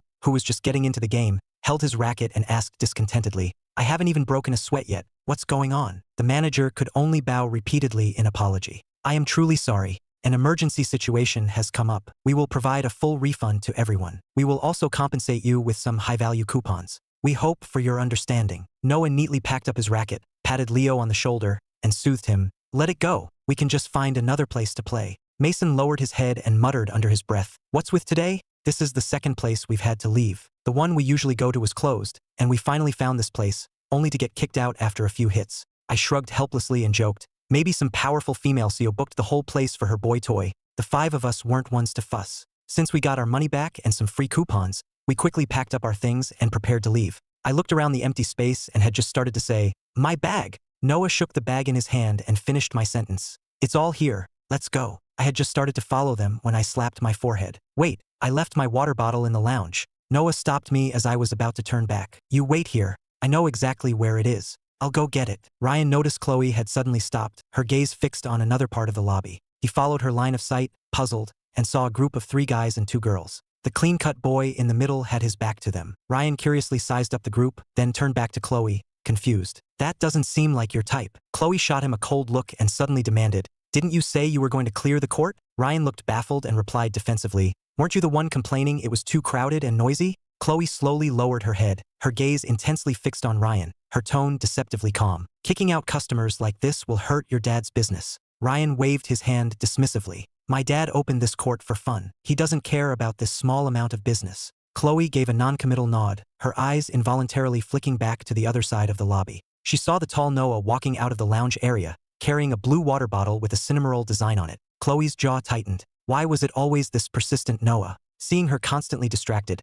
Ryan stepped in front of her, his tone tinged with the impatience of being ignored. "Are you going to play or not?" Chloe finally snapped out of it, turned without a word, and walked towards the VIP reception. "Thanks." I happily hugged the water bottle and gave Noah a thumbs up. Leo watched from the side, shaking his head and teasing, "Ethan, you're always so forgetful." I retorted indignantly, "I only brought 2 things with me today, a bag and this water bottle. How can I be so forgetful?" The group was laughing and talking as they headed out. Just as they were about to leave the court, a staff member ran up, sweating profusely. "Excuse me, I'm so sorry, but a guest in the reception area would like to invite you all to stay and play a game with them." The staff member wiped the sweat from his forehead, explaining awkwardly, having just kicked them out and now eagerly inviting them back, anyone would find the situation embarrassing. Noah frowned at the staff member and asked, "Who is it?" The staff member replied respectfully, "The guest said she is a friend of Ms. Chow." Leo excitedly punched Noah on the shoulder and joked, "Not bad, Noah. When did you make such a powerful friend?" Noah's frown deepened, his face a mask of confusion. "I have no idea who it could be." In the luxurious VIP reception room, Ryan stood by the leather sofa with his arms crossed, pouting. He had clearly promised to play tennis with me, so why the sudden, inexplicable invitation for friends? He deliberately raised his voice, his tone filled with clear questioning and dissatisfaction. Chloe, on the other hand, sat on the sofa, slowly swirling the delicate teacup in her hand, her deep gaze following the ripples in the cup. Ryan's tone was nonchalant. "I never said I'd play with you." He stomped his foot in anger, grabbed the teacup from the table, and downed the tea in one gulp. Then he slammed the cup down, the bottom hitting the table with a sharp clink. The group followed the staff member to the empty tennis court. I turned to Noah. "Why isn't your friend here yet?" The staff member bowed slightly. "They are changing. Please wait a moment." Leo sat with his arms crossed, complaining, "If they invited us, why are they making us wait?" I unscrewed my bottle, took a sip of water, and stared at the entrance to the court. Who on earth was Noah's friend? Just then, Liam tugged at my sleeve, his voice filled with surprise. "Ethan, look, isn't that Chloe?" I followed his gaze and knew it was her in a single glance. Chloe was wearing black sportswear, followed by a handsome guy. Their outfits were so similar they almost looked like a couple. Chloe walked straight towards me, a bandage on the corner of her eye. There was no fight scene in the plot at this point, so what had happened? Noah took a step forward, blocking Chloe's gaze from me. Leo stood to the side and demanded, "Were you the one who called us here?" Chloe had just caught a glimpse of me before the 2 of them blocked her view. A slight smile played on her lips. "Don't you want to play tennis?" Noah's gaze was cold. "Don't you think it's a bit much to impersonate my friend?" Chloe's smile turned mischievous. "More than a bit much. It's downright shameless." I tugged on Noah's sleeve. "Let's just go back." Chloe's eyes were like ice as she stared at my hand clutching his sleeve. Then she looked up and let out a soft laugh. "Scared to even play a game of tennis?" Leo snorted. "Who's scared? Bring it on. I'll go first." I let go of Noah's hand, forgetting Leo's reckless nature. "All right, you've got guts." Chloe tilted her head and gestured for Mia and Sarah to come over, along with a stranger. "We'll split into teams and play, 5 on each side," Chloe arranged casually. I looked at her team, all girls, and frowned in protest. "Your team is all girls. That's not fair." Chloe's eyes were fixed on me. How about I join your team? I took a wary step back. Who wants you over here? Noah immediately stepped forward. It's settled then. Who's first? Mia stepped forward with her racket. I'll go first. Everyone thought Noah was going to play, but he patted Leo on the shoulder. You go first. Play well. Leo walked onto the court with a look of resignation. I sat on the bench, clutching my water bottle, my expression tense, wondering if Leo could win. Mason was also clenching his fists nervously. Mia didn't look very professional, but Leo wasn't backing down. I glanced over at Chloe's side. Besides the guy watching the match, everyone else was looking at their phones. Across the court, Chloe looked up, and our eyes met. I panicked for a second, quickly looking down and unscrewing my bottle to take a drink. Mason asked from the side, confused, "Doesn't it have a straw? Why are you unscrewing the cap to drink?" I licked my lips to hide my awkwardness. It's just easier to drink this way. Liam chimed in, "Don't you like to bite the straw?" I cleared my throat and brushed it off. Biting straws is a bad habit. I need to break it. Noah looked down at me. I'll buy you a camera if you break the habit. Why the sudden change of heart? I gave a casual explanation, knowing that even if he bought it, it would just collect dust, and completely ignored the gaze from across the court. Ryan watched the match and, realizing Mia couldn't play at all, anxiously leaned over to Chloe. Is your friend even reliable? Chloe glanced at him. She's never played tennis before. Ryan was stunned. Then why did you ask her to come? To have fun, kill some time, Chloe said in an extremely casual tone. Ryan was so angry he was speechless. Chloe, be honest. Is there someone you like on the other team? Chloe's eyes flickered towards me, then she looked down at the pattern on the floor. Can you just shut up? As the game went on, Leo relaxed. And here I thought you were a pro. Mia nodded slightly. You flatter me, you flatter me. It was supposed to be Liam's turn, but I stopped him. Let me go this time. Ryan was about to go on court, but Chloe picked up her racket. I'll play this round. Ryan was a bit defiant. I can handle it myself. Chloe shook the racket in her hand. I don't like the look of him. I have to play this one. Ryan glanced at me, confused. I was handsome and well-built, clearly her type. Chloe walked up to the net and looked at me. Why the switch? Why did you delete my contact? Her voice reached me clearly, and I was momentarily speechless, not knowing how to answer. I had taken a few tennis lessons before and wanted to give it my all, but the plot of the original story flashed in my mind. Chloe would, in order to save that guy, completely dominate the captain of a professional tennis team. I didn't want to be a backdrop for their romance. The tension in my ready stance slackened, and I silently told myself, I give up. I looked at Chloe, my gaze clear. Chloe tightened her grip on her racket. What did you just say? I took a deep breath, my eyes slightly red. I said, I give up. I dropped my racket and hurried away. Noah picked up his bag and followed me. Leo, bring back the rackets. The racket fell from Chloe's hand. Mia and Sarah walked over. What's going on? Why did he just leave all of a sudden? Mia picked up the fallen racket. Weren't we supposed to lose to him on purpose? How are we supposed to continue this act now? Chloe shoved the ball at Mia. Something came up. I have to go. Mia watched her back. It was obvious she was going after a guy.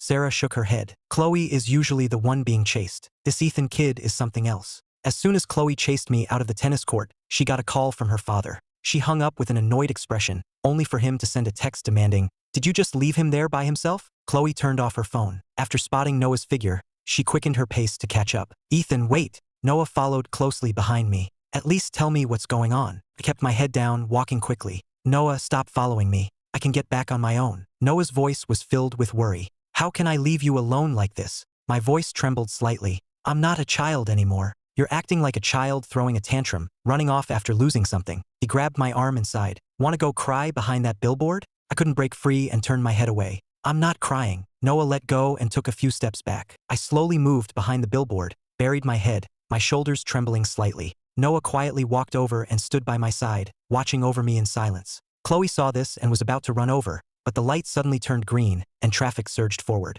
A black sedan slowly pulled up, and her father's face appeared in the window. Get in the car, her father said, his tone calm but authoritative. Chloe ignored him and kept walking. Two men got out of the car and blocked her path. Chloe turned around, her face full of hostility. What do you want? Her father repeated. Get in the car. You marrying that woman has nothing to do with me. Let me go. Chloe's words were sharp. Her father silently rolled up the window, but the bodyguards didn't move. Suppressing her anger, Chloe opened the car door, got into the back seat, and met her father's gaze in the rearview mirror. Go to the front. Who's up ahead that's got you in such a hurry? Her father asked casually, noticing the old watch Chloe was wearing. Why not wear the new one? You change men faster than I change watches, Chloe retorted sarcastically. Her father's temples throbbed with anger. The car slowly pulled over to the side of the road, and he looked out the window. Is that your little boyfriend? Her father asked, his tone laced with mockery. Chloe looked out the window at me, curled up on the ground, with Noah standing guard like a sentinel. Is the one next to him his girlfriend? You're not thinking of interfering, are you?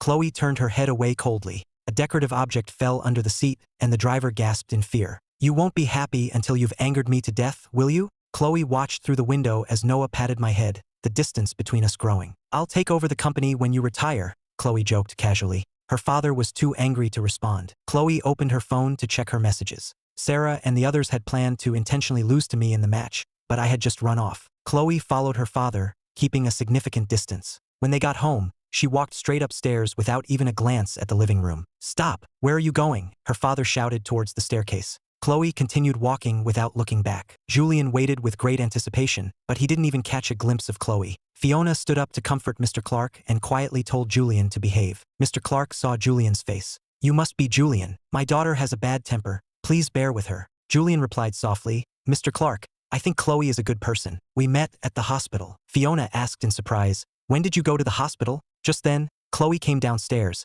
her eyes fixed on Fiona. Where are the things from my room? I told you, don't touch my things. Fiona clasped her hands, looking flustered. I had the maid clean the room. Chloe took a deep breath, her voice dripping with sarcasm. You're really something. The butler entered respectfully. Your packages are in the attic. Those are birthday gifts from friends. Chloe nodded. Fiona moved closer to Chloe. Today is Julian's first time here. Let's have a family dinner together. Hearing Julian's name, a hint of mockery appeared in Chloe's eyes. Your mom is so capable. Why does she still make you work a part-time job? Julian smiled serenely and didn't respond. Fiona tried to ease the tension. Julian's grades are excellent. He's definitely at the top of his class. Chloe gave a dismissive smile. I thought you cared more about him. Julian forced a smile and explained, Crestwood University doesn't have class rankings. The maid walked in carrying a cardboard box. All the cleared-out clutter is in here. Chloe strode over, immediately spotted a bright yellow box, took out a keychain, and left the rest. Her father watched from the side. Is such a small trinket worth getting so angry over?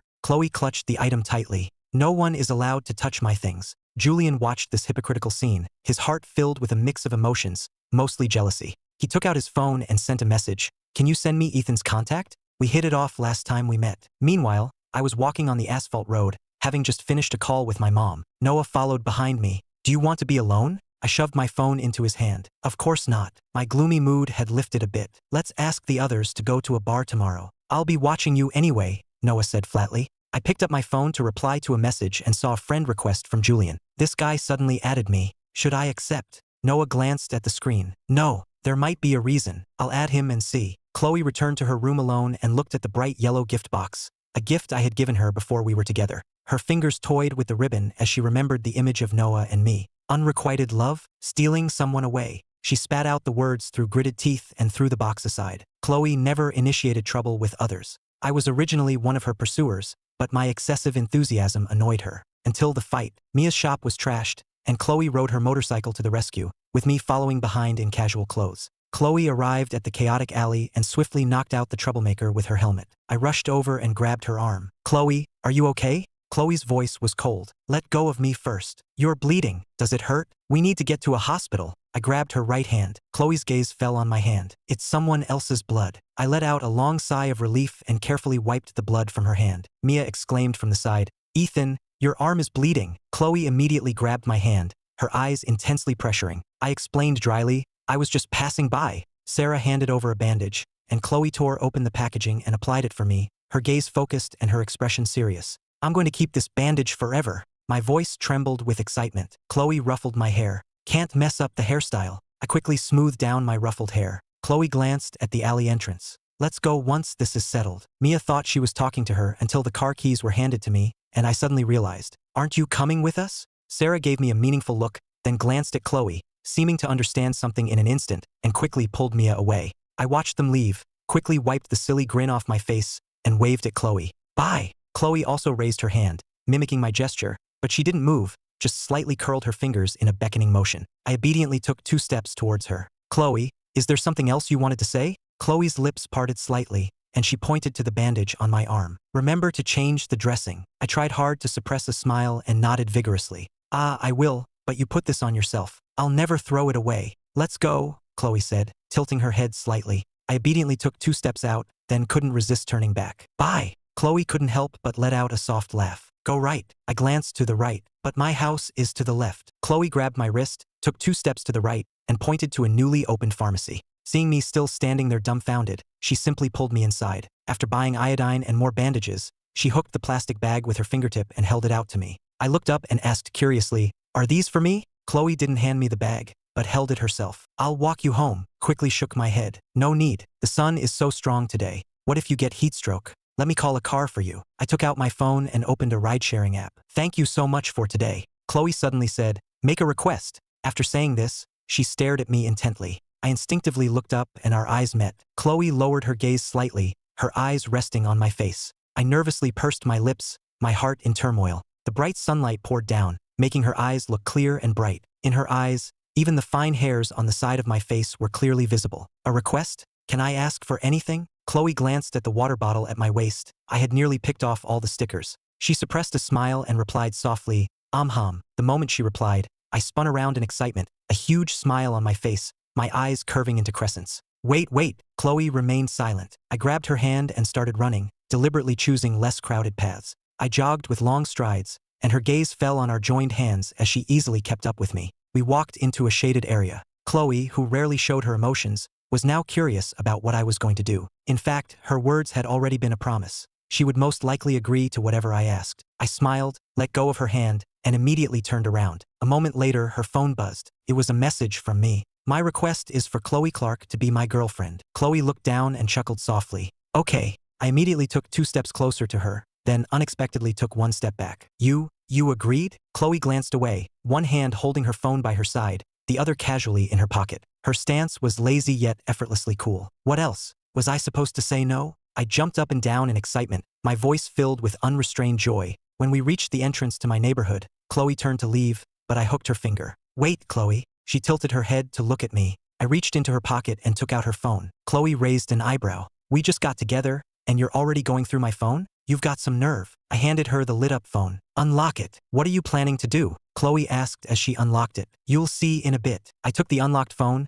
turned my back, and quickly tapped away. Chloe stood quietly behind me, watching as I changed my contact name in her phone to Ethan Baby. She frowned slightly but didn't stop me. "Done." I put the phone back in her pocket and looked at her with a smile. "I have an 8 a.m. class tomorrow. What do you want for breakfast? I can bring it to you. We can sit together in class and have lunch together, okay?" Snapping out of her memories, Chloe pushed open the door and returned home. "Have the maid put the gifts in the storage room." "Should I open this yellow box too?" Mrs. Wong asked, pointing to the gift on the sofa. Chloe glanced at it faintly. But just as Mrs. Wong was about to untie the ribbon, Chloe stopped her. "Just leave it there for now." Mrs. Wong's hand froze. Then, "Should I put it back where it was?" Chloe felt a wave of irritation and just nodded slightly. She saw a message from Mia, inviting her to a bar to relax. She initially wanted to refuse, but she couldn't stand being in her room any longer. Her chest felt tight, and she thought going to a bar might help suppress her emotions. So she replied with a single word, "Going." She went to her closet, grabbed a light blazer, and on her way out, she specifically told Mrs. Wong, "Don't touch that yellow box." "Okay," Mrs. Wong replied, looking up. Chloe said no more and turned to leave. In the dimly lit noir bar, I was wearing a rare black shirt, looking fresh and clean. Mason grabbed me. "You're dressed so sharp. Why are you still wearing white sneakers?" Liam looked me over. "It does clash a bit." I stomped my foot. "But these are comfortable. Other shoes hurt my feet." Leo knew we were coming to a bar tonight and had specially changed into a black shirt, looking much more mature than usual. I glanced at Noah. "I told you to wear something more mature, but you insisted on this white shirt. You practically have student written all over your face." "I am a student," Noah replied nonchalantly. We found a table in the corner and sat down. The bar wasn't very crowded yet. I glanced around the somewhat empty space and felt a little disappointed. "Isn't this supposed to be the hottest bar? It doesn't look like much." Leo waved over a waiter to order drinks. "It'll get crowded later, so crowded you'll feel like you're running out of air." As we were looking at the drink menu, a commotion erupted nearby. I curiously looked over and saw many people in the bar turning towards the entrance. I saw Chloe, her face cold, glancing at Julian beside her. "Why did you follow me here?" Julian smiled serenely. "Mrs. Clark wants us to get along. Can't we just put on a show in public?" Chloe looked down at him coldly. A cunning glint flashed in Julian's eyes. "Chloe, we're actually the same kind of person." The bar was dimly lit and bustling with people. I only saw a tall figure in a suit, followed by a guy in a white shirt. Someone came over to greet them warmly and led them to a private elevator. I was mindlessly scrolling on my phone when, just as the elevator doors were about to close, my gaze pierced through the crowd and landed inside. The people blocking my view had somehow dispersed, as if it were fated. Through the dim light of the bar, I saw Chloe in a casual blazer, with the delicate-looking guy standing beside her. One of her hands was in her pocket, the other casually holding her phone, her bangs obscuring her long eyelashes. She was looking down at her phone screen. I don't know what Julian said to her, but she tilted her head to look at him, a faint smile on her lips, then raised her hand to check her watch. The two of them looked so dazzling together. As the elevator doors slowly closed, I stared at my reflection in the silver doors,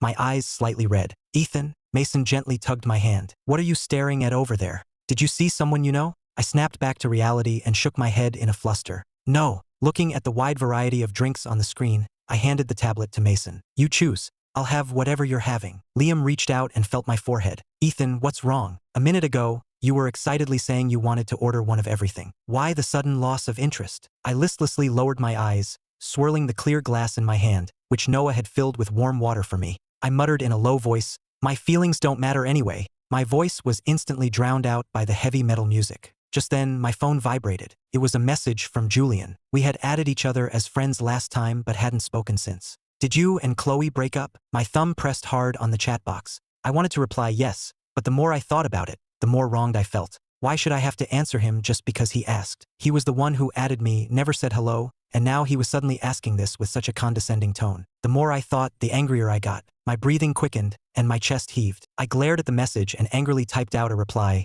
No, we didn't. What are you going to do about it? A second after I sent it, I was filled with regret. I bit my lip, wanting to retract it immediately, my fingertips trembling so much that I accidentally hit the wrong button. My friends around me were all stunned. Noah was the first to stand up, reaching for my phone. I clutched it tightly, refusing to let go, and even managed to turn it off. Mason threw an arm around my shoulder. What's going on? Why are you so angry? I hit delete instead of retract. I collapsed into Mason's arms, clutching my phone. It's okay. What message were you trying to retract? I told them everything, seeing Chloe at the bar, and Julian's provocative message. Mason immediately stood up for me. What kind of nerve is that? How dare the two of them show up together? I picked up the glass from the table, put a straw in it, and took a sip of water, holding it in my mouth. So what do I do now? I just told him we didn't break up. If Chloe sees that, I'll be so embarrassed. What if she confronts me? Liam asked me seriously. So, are you and Chloe officially broken up? Did either of you formally end it? I bit down hard on the plastic straw, took a big gulp of water,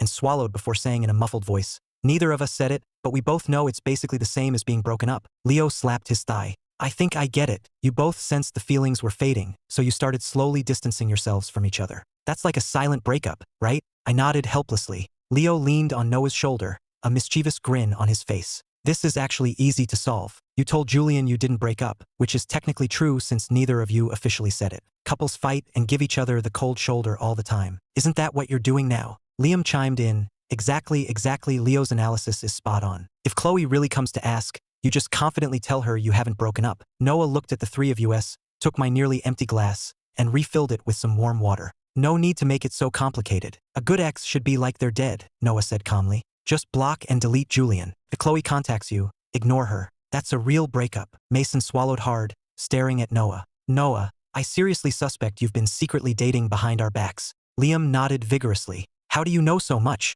Leo looked at Noah. Spill it now. I raised my hand in agreement. I'm also suspicious of Noah. Noah looked at me, the culprit. Isn't this your fault? Every time you come over to do homework, you insist on watching those cheesy dramas while pestering me to teach you. Watch enough of them and you naturally learn all the tropes. I guiltily shrank back. All right.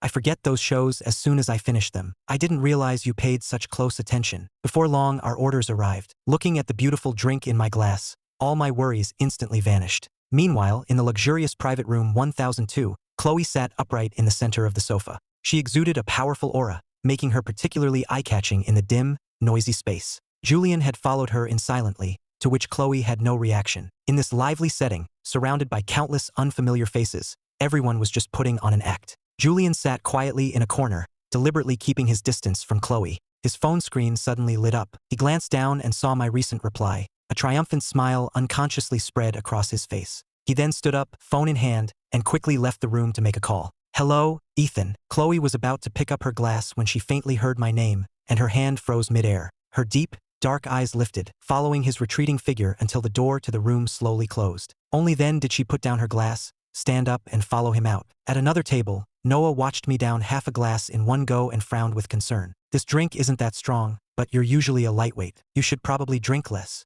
I held up my glass, shaking my head and slurring loudly. That's exactly why I need to drink more today, because I rarely drink. Mason also raised his glass and clinked it with mine. All right, it's Ethan's first time at a bar. Just let him have his fun. Even if he gets drunk, we're here to take care of him, right? But this is already his third glass, Noah said with a sigh, pushing a fruit platter in front of me. Eat some fruit. It'll help with the alcohol. I took another big gulp, and seeing only ice left in my glass, I used the table to stand up, my steps already a bit unsteady. I need to go to the restroom. Noah quickly reached out to support me. Can you make it on your own? Let me walk you there. I nodded obediently and gave him a thumbs up. You're a great guy. Noah looked at my flushed cheeks, sighed, and helped me walk. There was a long line for the restroom. Noah held me up firmly, but I still leaned limply against him. Why is the line so long? I mumbled anxiously. Noah. I tugged at Noah, about to push forward. I really can't hold it. Noah quickly pulled me back. All right, just hold on a little longer. It's almost your turn. Julian, who had just come out of the restroom, saw Chloe standing outside the door.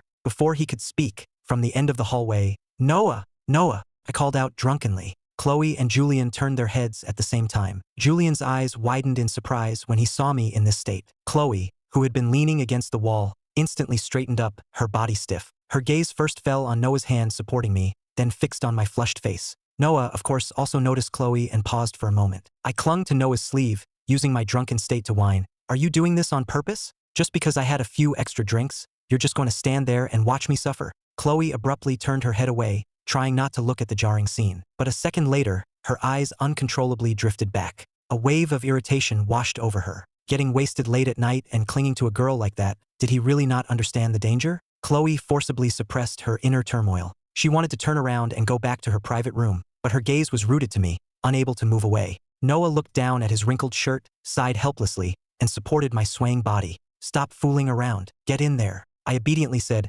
oh, and stumbled inside, holding onto the wall for support. Noah turned to look back down the hallway, but Chloe was gone. Julian stood there alone, giving him a meaningful look. It's just me and my grandparents at home. Today was my first day at this part-time job, and I haven't even gotten paid yet. I came out of the restroom, swaying and holding onto the wall. The moment I appeared, someone grabbed my wrist and pulled me into the nearby stairwell. I want to take the elevator. I planted my feet, refusing to move, and leaned back. I'm not taking the stairs. I usually wore casual clothes in front of her. This was the first time she had seen me in a black shirt like this. The fact that I was muttering Noah was incredibly annoying. Chloe said nothing, took off her jacket, draped it over me and held me steady. Drunk as I was, the familiar scent calmed me down, and I stopped making a fuss. Chloe gently pressed my head, feeling the warmth of my breath. Noah immediately ran to the restroom and checked the time. He wanted to message Mason to come check on me. Just then, a message popped up on his phone from Chloe. Ethan is with me. A simple sentence with no hint of reassurance. What do you want? Where are you? Noah sent the message, glanced at the stairwell, and rushed down the stairs. Another message from Chloe came in. Nothing, just asking him something. I'll have him back by 10. Noah stared at the words and nearly tripped. He grabbed the handrail, taking the stairs 4 at a time down to the first floor. The bar was twice as crowded now, and he couldn't see me anywhere. Outside the bar's parking lot, Mr. Lee quickly got out to open the car door for Chloe. He was slightly taken aback when he saw the person she was supporting. My slightly curly short hair was disheveled. Chloe had one arm around my waist and the other supporting the back of my neck, her long fingers pressed against the back of my head. My face was buried in her shoulder, hidden from view. Mr. Lee recognized the black jacket as Chloe's. My clean white sneakers kept brushing against her pant leg. Chloe had always been a neat freak. Mr. Lee, who had watched her grow up, had never seen her let someone else wear her clothes, let alone personally help them into a car. As Chloe was helping me into the car, I swung my legs and mumbled, I'm so hungry. Chloe froze for a second, hearing me mumble incoherently, I'm hungry. Noah, I'm hungry.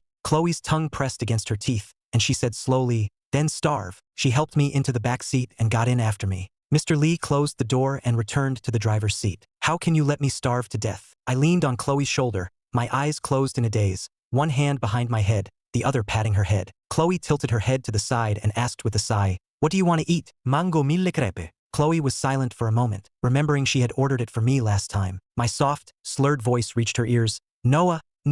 Chloe covered my mouth with her hand and looked up at Mr. Lee. Go to Sweet Spot Dessert Shop. My hand, which was near her ear, suddenly pinched her earlobe. I frowned tightly, my eyes closed in protest. We can't go to Sweet Spot. You're trying to kill me. Chloe chuckled. Weren't you the one who wanted to eat? I pouted pitifully. I'm drunk. Then I started tugging her earlobe back and forth. We can't go, we can't go. Chloe felt a wave of dizziness. She grabbed my hand, freeing her earlobe. We're not going. A drunk person saying they can't go to a dessert shop was a logic that was hard to follow. Chloe didn't take it seriously, pinching the soft flesh of my cheek and saying with a hint of revenge, "You really don't hold back." Seeing she hadn't changed her mind, Mr. Lee continued driving towards the dessert shop. I started clamoring for water again. It was hard to give me water while I was leaning, so Chloe took my hand and helped me sit up straight. I couldn't hold myself up at all. If Chloe wasn't supporting me, I would have fallen forward. She had no choice but to wrap one arm around me and twist open a water bottle with the other. She held the water to my lips, but I pushed it away haphazardly,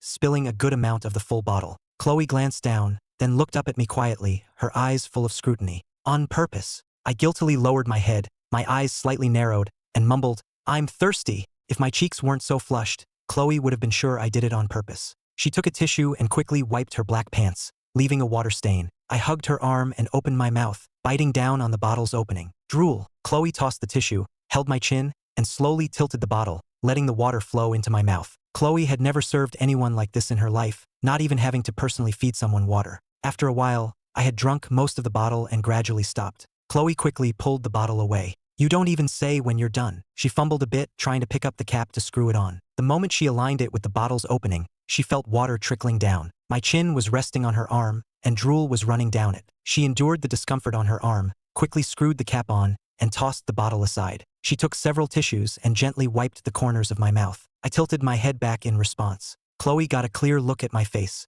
She stared at it, wiped her hands with a tissue, and her gaze fell to my collar. My shirt, unbuttoned by 2 buttons, had been inadvertently splashed with water. Under the warm yellow light of the car, my hoarse voice called out, Chloe. Chloe's eyelashes fluttered, and her deep eyes looked at me. Those eyes were like a whirlpool capable of pulling you in. I shrank back in fear. She noticed my small movement and let out a soft laugh that echoed in the quiet car. Avoiding me, Chloe didn't touch me. Leaning back, her dark eyes flickered as she glanced at me. This drunk, and you still know to avoid me? This was followed by another low laugh, tinged with a hint of self-mockery. The car came to a smooth stop, and Mr. Lee ran to open the door. Chloe got out first, her arm resting on the edge of the door, and looked at me inside the car. Aren't you getting out? Hearing Chloe's voice, I instinctively shrank back again. Chloe leaned into the car, grabbed my arm, and pulled me out, her arm around my shoulder. She picked up the fallen jacket and draped it over my shoulders. We walked into Sweet Spot and found a place to sit. Chloe supported me the whole way, even choosing a corner table. A waiter came over with a menu. She only ordered the mango milk crepe, then after a thought, added, and a glass of warm water. She looked down at me, leaning against her. It seemed that after she called his name, I had stopped making a fuss. She gently patted my shoulder and called out, Ethan. Seeing no reaction, she leaned in closer. Ethan. Chloe seemed to think of something, a faint smile playing on her lips. She leaned in close to my ear and whispered tentatively, Ethan. I nodded obediently and hummed in agreement. The waiter brought the warm water. Chloe took it, intending to help me drink, but I shook my head, not wanting it, so she placed it back on the table. There weren't many customers at the front counter of the dessert shop, and 2 girls were chatting softly. The more I look, the more I think it's him. I think so too. He looks drunk. Is that his girlfriend? She was supporting him the whole time they came in. Should we tell the manager? Chloe looked at me and asked, Do you know who I am? I pouted pitifully and mumbled back, That one. Which one? That one. Which one is that? Say my name. The mango milk crepe was served. Chloe forked a small piece and held it to my lips. Just as I opened my mouth to eat it, she moved it away. Chloe lifted the fork, her voice full of patient temptation. Which one am I? Tell me and you can have it. I stared at her blankly, raised my hand to poke her cheek, and mumbled her name, Chloe. Then I lowered my head and muttered to myself, besides her, no one else cares. A passionate iceberg. Chloe heard her name but not the rest. She leaned in and asked softly, What did you say? My hand slid down weakly, and my body started to slump. Chloe quickly steadied me. All right, as long as you know who I am. Chloe nodded slightly, then continued to question me. Let me ask you, why did you delete my contact? I shot my head up, suddenly shoved her, and yelled at the top of my lungs. Didn't we break up? What do you mean, asking that? My voice grew louder, and I shot up from my seat, pointing at Chloe and shouting, You're a big liar. You, Ethan. Chloe stood up too, but before she could touch me, a woman in an apron ran over and grabbed my arm. Chloe glanced at the uniform. Everyone else had a name tag, but this woman didn't. Seeing her hand on me, Chloe sneered. Another one judging by looks. My sister. Ethan's sister had heard I was drunk and eating cake here. She hadn't believed it at first, but seeing me being bullied, she rushed to protect me. Looking Chloe up and down, thinking she looked like trouble and angrily demanded, What did you do to him? Get him this drunk. I got him drunk? Chloe laughed in anger. How did I become the one who got him drunk? Do I look like the type to do that? Chloe didn't know who she was and was fuming inside. She continued sarcastically. You should ask the other messenger, the one who took him to a bar late at night and let him drink so much. Noah. Ethan's sister helped me sit down and took out her phone to send a message. Hearing that name, Chloe felt a pang and said with a sour, mocking tone, so you all know each other. She looked at me, hugging a pillow, already fast asleep. She thought to herself, he says he likes me, but he's probably just keeping his options open. She didn't wait for Ethan's sister to make the call, but went straight over, helped me up, and led me out the door. Ethan's sister hurried after us. She had just run out of the dessert shop when she saw us getting into a car. Her call connected, and as she chased, she asked, who is that with Ethan? Does he have a girlfriend? Ex-girlfriend. Said she'd have him back by 10. I'm heading to his place now. Ethan's sister slowed down, watched the car drive away, and then immediately got in her own car to follow. Chloe saw the car behind them and told Mr. Lee to speed up and lose her. There was no way she was handing me over. Compared to that strange woman, Noah seemed more reliable. From my fragmented words, Chloe figured out my floor and got into the building. The elevator was private, requiring a key card to go up. Chloe looked at me. Do you have the key card? Before I could answer, she reached into my pants pocket. Hey! Chloe quickly grabbed my hand and whispered in my ear, this isn't your bathroom. I broke free from her grasp and took the card out of my pocket. Chloe let out a sigh of relief, her tone holding a hint of praise. Pretty smart. Standing in the private hallway, there was still a keypad lock on the door. Chloe looked at me and complained with a sigh. Taking you home is like playing an escape room. She fell silent for a moment, a memory of shopping flashing through her mind. As long as you're happy. The lock beeped and opened. Chloe helped me inside, and the motion sensor lights turned on. In the dim light, a storm of emotions swirled in Chloe's eyes. The password was indeed my birthday. Perhaps because of her strict father, this was the first time she realized a password could be set to a child's birthday. She helped me into the house. It was a bit dark, but the large items were visible. A wide floor-to-ceiling window looked out onto a city of brilliant lights. Chloe scanned the room, saw a row of switches by the door, and flipped them all. With a series of clicks, the room was instantly illuminated. The house was warm and spacious, with a dominant yellow color scheme. Her fingers lingered on the switches. She looked closely and saw they were decorated with star stickers, the edges worn, clearly having been there for a long time. An image of me helplessly picking at the stickers flashed in her mind. She glanced down at the floor. The welcome mat was also star-themed. She helped me further inside, her gaze falling on the area by the window. A cardboard box was filled with old toys, and a photo frame sat on a low cabinet. In the picture, my parents were in the back, and my grandma was in the middle, holding me. There were 4 rooms in total, and Chloe immediately recognized mine by the star charm hanging on the door. She opened the door, and the room was not what she had imagined. She remembered me as someone who bought useless things and expected a cluttered room, but it was actually very neat. The color scheme was blue and white, with almost no clutter. A piano and an easel stood by the window, but there wasn't even a bench in front of the piano. Chloe thought to herself that I must have a short attention span, buying it and then not playing it after a few days.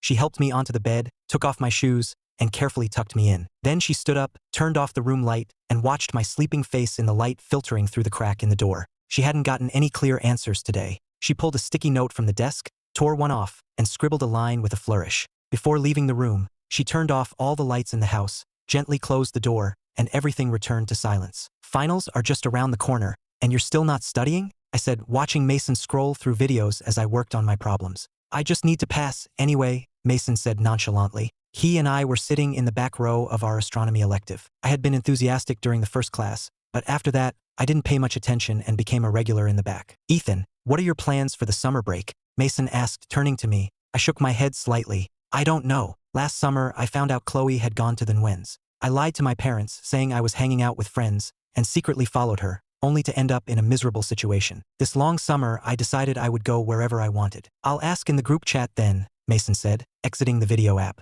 I focused on my practice problems, thinking to myself that I needed to keep my grades up. Noah is getting a job, Mason said, shaking his head. He's really working hard. Liam is staying at school for a training program, and Leo is preparing to go abroad. I put down my pen and thought for a moment. I heard from my grandma that she's going to New York City in July. If nothing else comes up, I'll probably go with her. New York City? That's far. What for? Mason asked casually. I frowned slightly and explained. My grandma was adopted. After she married my grandpa, she lost contact with her adoptive family and moved to Boston. I heard my mom mention that grandma has a brother in New York City. I think he's sick, and she wants to visit him. That's so dramatic. Was your grandma a rich heiress who fell in love with a poor guy and cut ties with her family? I couldn't help but laugh and joked. My mom said the family was indeed rich, but it has nothing to do with us. She was adopted and cut ties a long time ago. Are we supposed to expect a share of the inheritance? It was just a small tangent, and we forgot about it after we talked. A few nights before finals, I overheard my mom on the phone. Grandma said she was leaving for New York City.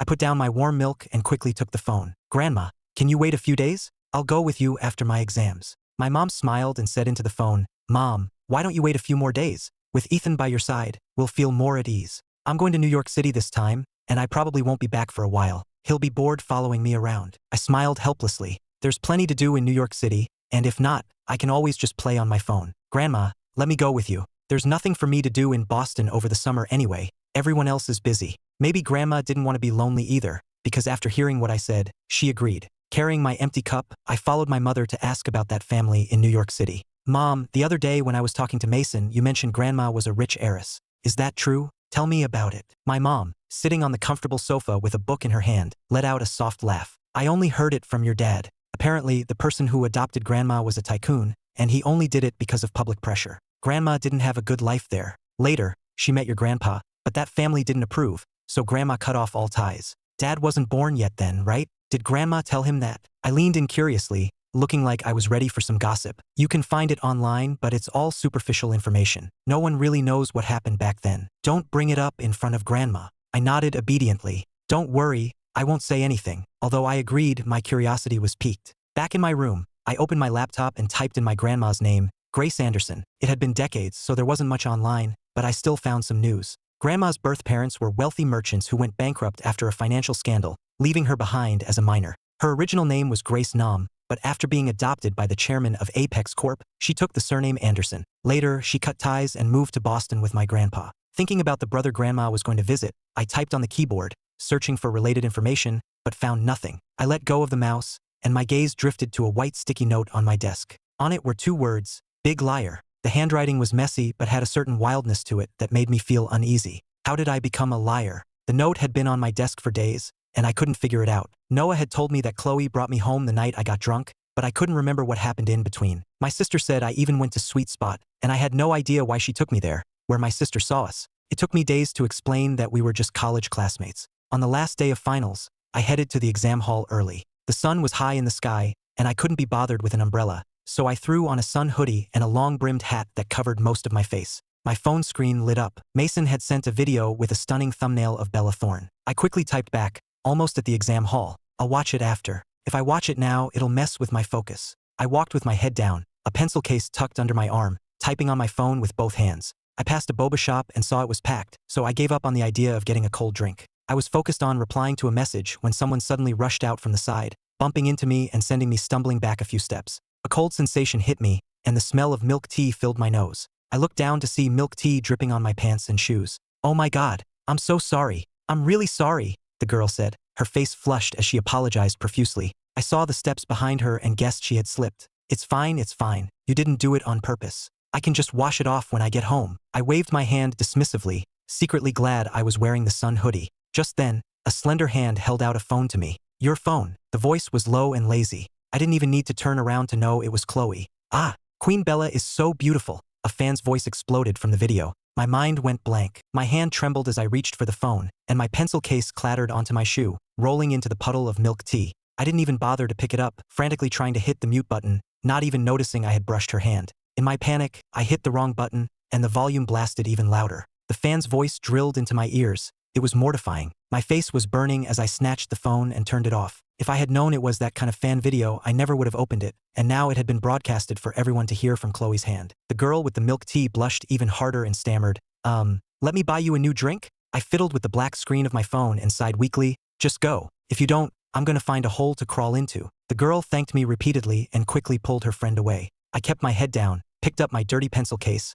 clutched my phone, and silently turned to leave. Life is long, but it's also short, and there will always be embarrassing moments. The back of my collar was grabbed, my steps faltered, and the hood of my sun hoodie fell off. Chloe's lazy laugh made me wish I could disappear on the spot. I didn't realize you had such special hobbies, she said, her teasing words like needles in my heart. I gritted my teeth. What's it to you? Let go of me. I helped you pick up your phone, got embarrassed along with you, and you don't even say thank you. I spun around and glared at her. You have the nerve to say that? You're the one who played it. The more I thought about it, the angrier I got. I wiped my pencil case on her, smearing milk tea on her black clothes. But the black fabric didn't show the stain, making me feel like my punch had landed on empty air. Childish. Chloe glanced at the stain, completely unconcerned, then leaned down slightly, her eyes fixed on me. You're the one watching questionable things? And you're blaming me? My face flushed with shame, and I bit my lip, retorting loudly, who says I watch it all the time? Chloe let out a soft oh and added, so you watch it every other day. I gritted my teeth and demanded, what's that supposed to mean? Aren't you clear on what you've done? Chloe straightened up, put her hands in her pockets, and started walking. If we don't go now, we'll be late. I followed closely behind her, muttering under my breath, what did I do wrong? If I'm a liar, you're a player. I took a few steps closer, stared straight at her and said, that night, I was with my friends, and you inexplicably took me away. Don't think I blacked out. No what? Chloe strode forward without a glance at me. You were so drunk you forgot your own name. Were you really that comfortable with Noah, or do you just not care? Or maybe you were hoping for something. You've got plenty of knights in shining armor. She let out a sneer. I stood there, stunned and at a loss. When I came to my senses and wanted to ask more, I stopped myself. It had nothing to do with her anyway, so why bother asking for details? Was I supposed to explain myself to her? Chloe and I were supposed to be ignoring each other. Is it that hard to say my name? I gave up struggling, my lips trembling as I spoke. Chloe Clark, it's truly surprising. I never knew you were like this. A sour feeling welled up in my eyes, and my heart was filled with nothing but desolation. The woman I had loved for 4 years was so cold to me. This long-held secret love was ultimately a farce, a deep-seated affection that had turned into a huge joke. Chloe's voice was heavy, tinged with tension. What kind of person I am, and you're asking me? You're selfish and heartless. When have you ever cared if I lived or died? Ethan, think about what you've done. Do you have any right to curse me out? You're right, I'm not worthy. We cut ties a long time ago. I had been holding in my anger for so long. I had a crush on her for 3 years before I confessed. A love so easily won was, of course, treated like nothing. Chloe was always so high and mighty, and I was the humble one trying to please her, like a mindless follower. I didn't even dare to question her when I saw other guys getting close to her, and she never bothered to explain. I shook my head helplessly, my eyes gradually turning red as I stared at Chloe through a film of tears. What did I do wrong? She stared at me, demanding sharply, what did you do wrong? You got wasted with Noah. Ha ha ha. Swear to me, are you two completely innocent? Can't I have friends? Do I have to revolve around you? I threw my phone down in anger. Chloe, in your eyes, am I just an object? If you deign to throw me a scrap, I have to be grateful? Am I worthless to you? Stop playing the victim. In your mind, someone who babies you like Noah is the only one who's sincere, right? Well, I can't do that. Chloe's eyes flickered, and our gazes met. In that instant, our relationship completely fell apart. This time, it was really over. Don't mention Noah. My voice was so weak it felt like it could be carried away by the wind. I turned my face away, not wanting to see her like this. A cool breeze brushed against my cheek, carrying a chill. Chloe gripped me tightly, her fingertips digging into my flesh, leaving deep red marks. In your dreams, I'm not even worthy of mentioning him. Her tone was aggressive. Every time you threw a tantrum, didn't I comfort you? When you were being unreasonable, when did I ever give you the cold shoulder? Chloe couldn't understand who would want to date a puppet. You say you love me, then you turn around and flirt with other guys. You were the one who confessed, so can you stop acting like a giant baby? Ethan, you think you're so great? Playing people for fools? Is that it? My chest heaved as I gasped for the hot air. I lowered my eyes and said in a hoarse voice, Chloe, let's break up. The strength in her hand faltered. I raised my red-rimmed eyes, fighting back tears and emotions. My face flushed. Chloe was suddenly speechless, as if nothing she could say would matter anymore. Tears streamed down my face. So from now on, who I drink with, who I flirt with, has nothing to do with you. You ask about Noah and me? Yes, we're close, we're childhood friends. If you had even tried to understand, you'd know we're just friends. If there was really something going on, you wouldn't have even been in the picture. You blame me for flirting with others, but what about you? I was sick and begged you to stay with me, but you said you were busy. Then I came back from the hospital and saw you chatting with Julian, and he was even touching you. You clearly saw me, but you couldn't be bothered to explain, not a single word. Ethan, that day I was actually, what's the use of explaining now? You were just trying to piss me off, getting close to other guys right in front of me. You don't care at all. Was I just not worth the effort? Or did you think I didn't deserve an explanation? I asked you to go to the amusement park, waited for 2 hours under the scorching sun, got bitten all over my legs by mosquitoes, you rejected my calls, and didn't reply to my messages. I was still foolishly worried about you. Then you came back in a car. I stopped you to ask for an explanation, and do you remember what you said? I forced a bitter smile. You said, Ethan, are you annoying or what? Chloe squeezed her eyes shut, her brows furrowed in a knot. Ethan, that day was actually, save it. Whatever lame excuse you have no right to say it. If you really cared, you would have explained a long time ago. Why pretend to be so devoted now? So, you're drawing a line between us? Chloe snorted. All for Noah. I couldn't be bothered to argue anymore. Think whatever you want. If we see each other again, we'll act like strangers. Chloe gritted her teeth and repeated in a low voice, strangers. Chloe was probably thinking it was just a fleeting sense of competitiveness, that she didn't want to lose to Noah. She was used to being the center of attention and would never be as meticulously caring as Noah, always ready with an umbrella or tissues. A princess like her couldn't do that. I was just an ordinary person. Why would she ever bow her head for me? Let me ask you something. Chloe stared at me. After we break up, will you get with Noah? I looked into her eyes, originally wanting to deny it outright. Even if I got with Leo, it wouldn't be Noah. But looking at her cold eyes, I sneered, even if I marry him and have kids, it's none of your business. You don't have the right, just like I have no right to ask about your mess with Julian. Chloe's red lips pressed into a thin line, her jaw clenched. Very good. You've even thought about having kids, and you still stubbornly insist you're just friends. Ethan, Noah ran towards me, pulled me behind him, completely separating me from Chloe and blocking her probing gaze. Chloe sneered, a flash of contempt in her eyes. The cavalry has arrived. Since you've broken up, please have some self-respect, Ms. Clark. Noah didn't back down. He'd be much better off without your interference. Chloe watched us walk away, then glanced at the ground. The shattered phone screen lay quietly among the fallen leaves, exuding a hostile energy. Grandma Grace, feeling sorry for me after my exams, had already packed my bags and took me to her place to stay. Grandma Grace asked lovingly, Ethan, did your exams not go well? I immediately forced a smile. Of course not. A small exam like that is nothing for a genius like me. I hugged her tightly.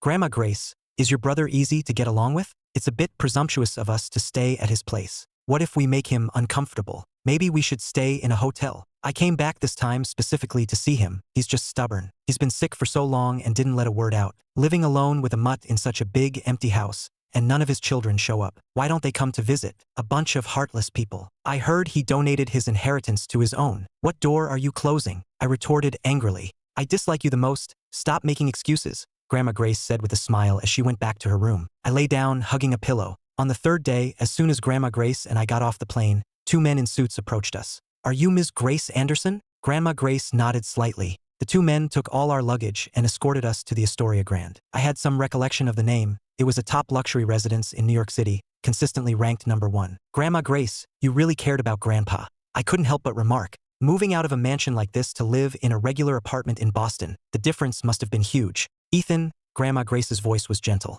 A house isn't better just because it's bigger. We pushed the door open to find an old man in a wheelchair with a large yellow dog lying at his feet. I was surprised at first. A prominent family like this, not raising some fancy breed, but a mutt. Standing beside him was an assistant with graying hair, his suit impeccably pressed without a single wrinkle. He bowed slightly. The young Mrs. Flight is delayed. She won't arrive until midnight. Ma'am, please lead us in. Mr. Anderson, Mr. Lewis, we have distinguished guests. The old man's body jolted, and Mr. Lewis immediately looked towards us, a smile appearing at the corners of his eyes. Though old, his gaze was sharp as a hawk. 3rd Mississippi. Grandma Grace squeezed my hand. You're still working for the Anderson family? After all these years, your eyes are still as sharp as ever. However, the old man didn't turn around. Grandma Grace led me forward, right up to his wheelchair. The man before me, though confined to a wheelchair, still possessed an undiminished air of authority, his eyes as deep as a cold pond. He didn't look at Grandma Grace, but instead fixed his gaze on me. This young man is... I waited obediently for the elder to introduce me before greeting him. My god-grandson,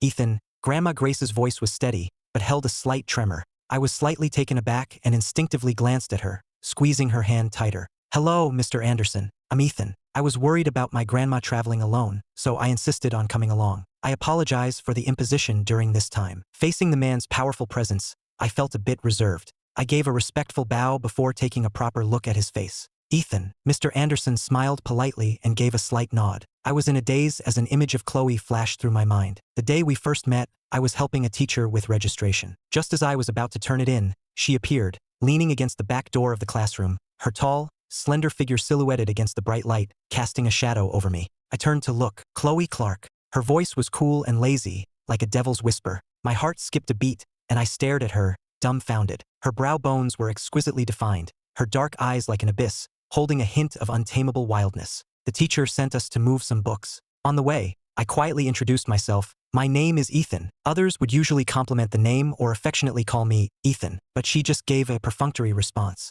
It's been a long time. The old man's hoarse voice, weak from a long illness, pulled me back from my thoughts. This grandfather and granddaughter were so alike in personality, both cold to the bone, held together only by a veneer of civility. Don't mind him. The younger generation is too busy making money to have time for filial piety, Grandma Grace said, pushing the wheelchair. Ethan, you go look around. I'll chat with him for a bit. I nodded repeatedly. Okay, Grandma. Lewis, please get young Mr. Ethan settled in first, Mr. Anderson instructed, then turned to Grandma Grace. You'll be staying in your old room, right? Nothing inside has been touched. I saw Grandma Grace's eyes turn red as she silently nodded. It seemed she still held some affection for the Anderson family after all. Grandma Grace turned and told Mr. Lewis, have Ethan stay near me. He's afraid of the dark and has trouble sleeping in new places. Then we'll put him in the room next to the young miss right beside you, Mr. Lewis suggested in a low voice. It's just that the young miss comes home late, and I'm afraid she might disturb the guest. Mr. Anderson looked at me, and I quickly shook my head and waved my hands. I'm a very heavy sleeper.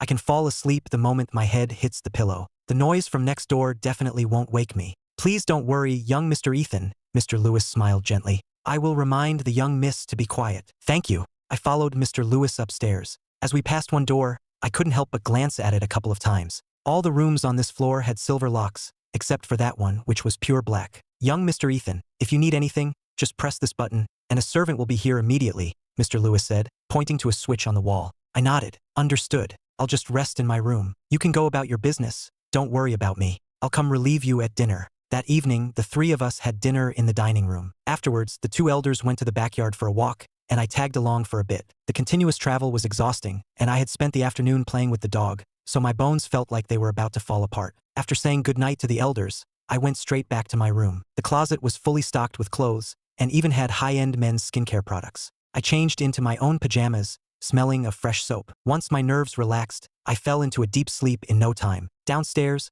Chloe, wearing a black trench coat and carrying a white paper bag, strode through the door. Mr. Lewis followed behind her. We have a guest. He's in the room next to yours. The master asked that you be quiet so as not to wake him. A boy, a young man. He's a heavy sleeper, so it won't be a problem. A few drops of cold rain clung to her brow, glistening under the light and slightly softening the hostility in her eyes. She casually tossed the bag onto the sofa and shrugged off her coat. A guest? A boy? Her posture was extremely casual, her tone cool and indifferent, with a faint hint of mockery. Would you like some supper? Make a bowl of noodles and bring it upstairs. Hum. Chloe went upstairs with her clothes, punched in the code outside her door, but didn't push it open right away. She glanced at the crack under the door of the next room. Not only a heavy sleeper, but also completely unwary. After pushing the door open, she habitually locked it behind her. Remembering the supper would be delivered soon, she unlocked it again. She tossed her black trench coat onto a low cabinet, turned on the overhead light, and grabbed a towel, heading into the bathroom. I was woken up by a pressing need to pee. My mind was a fog as I squinted,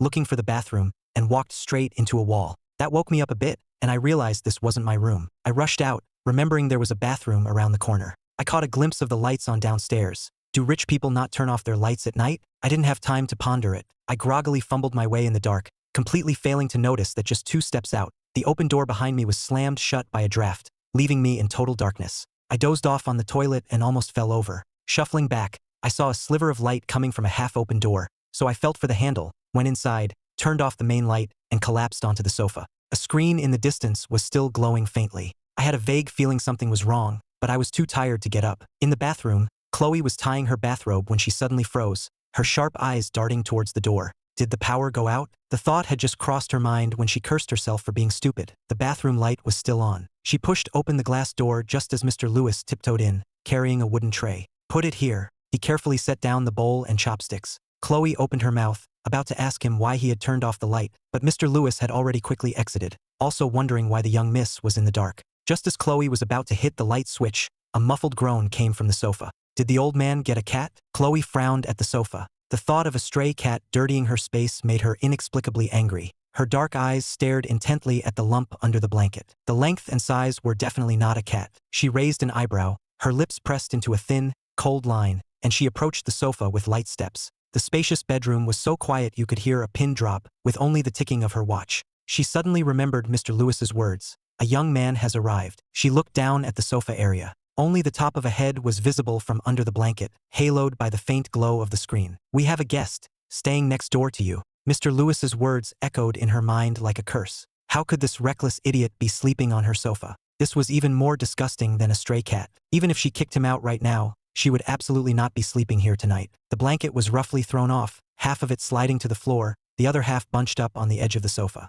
I was completely exposed to the cold air. Before I could react, a chill hit my skin, and I instinctively curled my arms. Chloe stared down at me, grabbing a pillow to hold in front of her. The familiar scent of soap filled my nose. Get up! Her voice was low and terrifying, filled with immense pressure. Anyone not completely dead would have been startled awake by the commotion. She grabbed my wrist in a death grip and roughly dragged me onto the carpet. Ah! I fell hard onto the plush carpet, my mind still foggy, my messy bangs obscuring my vision. Get out! Her voice was commanding, slightly hoarse from her recent shower. I was instantly wide awake. Chloe? Am I dreaming? I haphazardly pushed my hair out of my eyes. The first thing I saw was a pair of long, straight legs and a silk robe that reached just to her knees. My gaze moved up to her smooth collarbones, which, in the dim, intersecting light, exuded a fatal allure. Droplets of water still clung to her pale skin. I looked up, my eyes wide, and I was absolutely, positively sure it was Chloe. You! I even pinched myself. No matter how dim the light, I would never mistake that face. I gasped,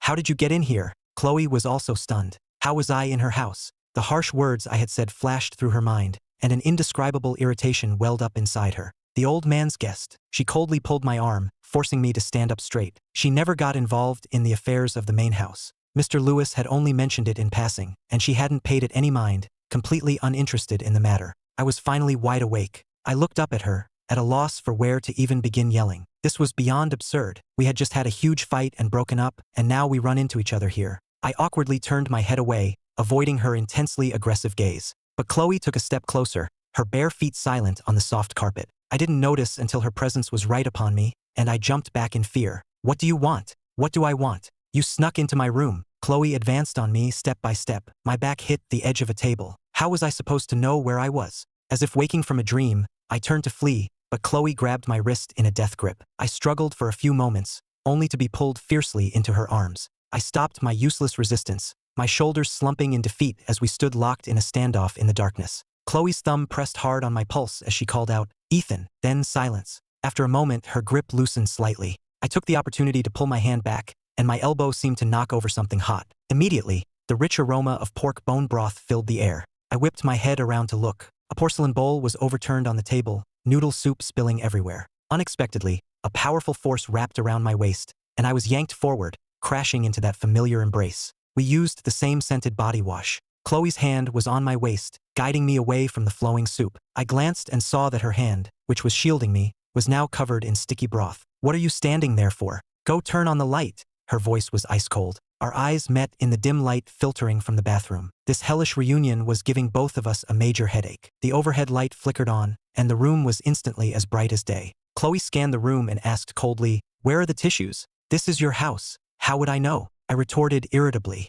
Chloe looked up, scrutinizing me. I was wearing simple men's pajamas, my arms stiffly at my sides. The loose pajama pants revealed the lower half of my pale calves. Her gaze was so piercing that I instinctively took 2 steps back. A wicked smile played on Chloe's lips. "One more step back and you'll hit your head. Go get the tissues." She tilted her delicate chin. I resignedly turned and found the tissue box on the cabinet by the door. I pulled one out and handed it to her. "So stingy." She snatched the tissue from me. I was about to grab a few more when she stopped me with a cold voice. She pointed to an empty space on the other side. "Get over there and stand still." "Why should I?" I asked, my face full of suspicion. "You can't stand where you are," she said, her tone so chilling it sent a shiver down my spine. I swallowed nervously, cautiously glancing behind me as I moved to the spot she indicated. My feet went from the cold tile to the soft, plush carpet, and I curled my toes in embarrassment. I looked down, my eyes red. I had been dragged off the sofa so roughly that I hadn't had time to put on shoes. Only now did I realize it, and I quickly found my slippers and put them on. I looked up and saw her getting tissues to wipe her own hands. I looked around the luxurious room. "Are you Mr. Anderson's granddaughter?" Chloe tilted her head and sneered. "You didn't even figure out who lives here, and you dared to just walk in, without even locking the door." It wasn't that I hadn't suspected her identity. The room was so sterile, like a guest room with no signs of life. Even finding tissues was a struggle, as if she were here for the first time too. "Well, I'm sorry for spilling your supper," I said, my voice barely a whisper. Chloe gave a cold reply, her eyes burning into me, as if waiting for my next performance. I bit my lower lip. "The noodles I make are terrible. Is that it?" I looked up at the clock. It was already 3 in the morning. "How about I make you another bowl of noodles?" I suggested, steeling myself. She said nothing, just strode towards me with her long legs. "What are you doing?" I backed away in fear. She ignored me, went straight to the custom closet, and took out a new set of pajamas. I immediately understood she was going to change and fled the room. Chloe stared at my back, then at the slightly ajar door. She strode over and locked it. She really held a grudge about my bad habit of not closing doors. I fumbled my way into the kitchen and stood there like an idiot, faced with the cold, high-end appliances. I tried to remember the ingredients for the noodles, I thought there was an egg and a tomato. I found an egg and a tomato and stared at the ridiculously expensive pan. I wasn't completely useless in the kitchen, but my experience was limited to making mud pies as a kid. We always had a housekeeper who cooked, and when she wasn't around, I ordered takeout. Saying my noodles were terrible was a compliment. I had only ever learned to cook once at my grandma's with Noah. I sighed in resignation. It was a long shot, but I had to try. I found a glass bowl and prepared to tackle the egg. I copied the technique I'd seen chefs use on TV and cracked it firmly on the rim of the bowl. Ouch! I fumbled to steady the bowl I had almost knocked over, a crushed half-shell in my hand, egg white all over my fingers, and shell fragments in the bowl. I despairingly dumped the mess, rinsed the bowl, and was left with nothing but a tragically squashed egg yolk on the cutting board. A soft laugh came from the doorway. I turned around, holding the bowl, to see Chloe in a silk robe, leaning against the kitchen doorframe, her eyes reflecting tiny specks of light as she stared at me. "Did you wash your hands before cracking the egg?" I nodded. "I did." Chloe drew out a long "oh," her eyes full of amusement. "Well then, after you cook down the tomatoes, remember to reduce the sauce a bit." I slammed the bowl down and mimicked her annoying tone. "I can't cook them down and I can't reduce it. Be my guest, you do it yourself." The flour on the cutting board was also my doing from earlier. I shook my head helplessly and turned to go to the living room. "Fine, do whatever you want." The slight upward lilt at the end of her sentence sounded incredibly arrogant. I had considered trying another egg, but then I thought, forget it. I should have just mixed the shell in for her to eat. Looking at the lone egg in the bowl, I completely gave up. Chloe was sitting on the living room sofa. Hearing my footsteps, she glanced up casually. "Done so soon? You should just order takeout," I said, dejected. As I wiped my hands with a tissue, Chloe immediately stood up, her eyes fixed on the tissue in my hand. "Did you hurt your hand?" I shook my head repeatedly, but she didn't believe me and snatched the tissue away. "What are you doing?" "I'm really not hurt." It was true. My hand was perfectly fine, not even a red mark. Chloe glanced into the kitchen. The tomato was still whole on the cutting board, untouched. She snorted, clearly having seen through my earlier embarrassment. "Gave up after just one egg?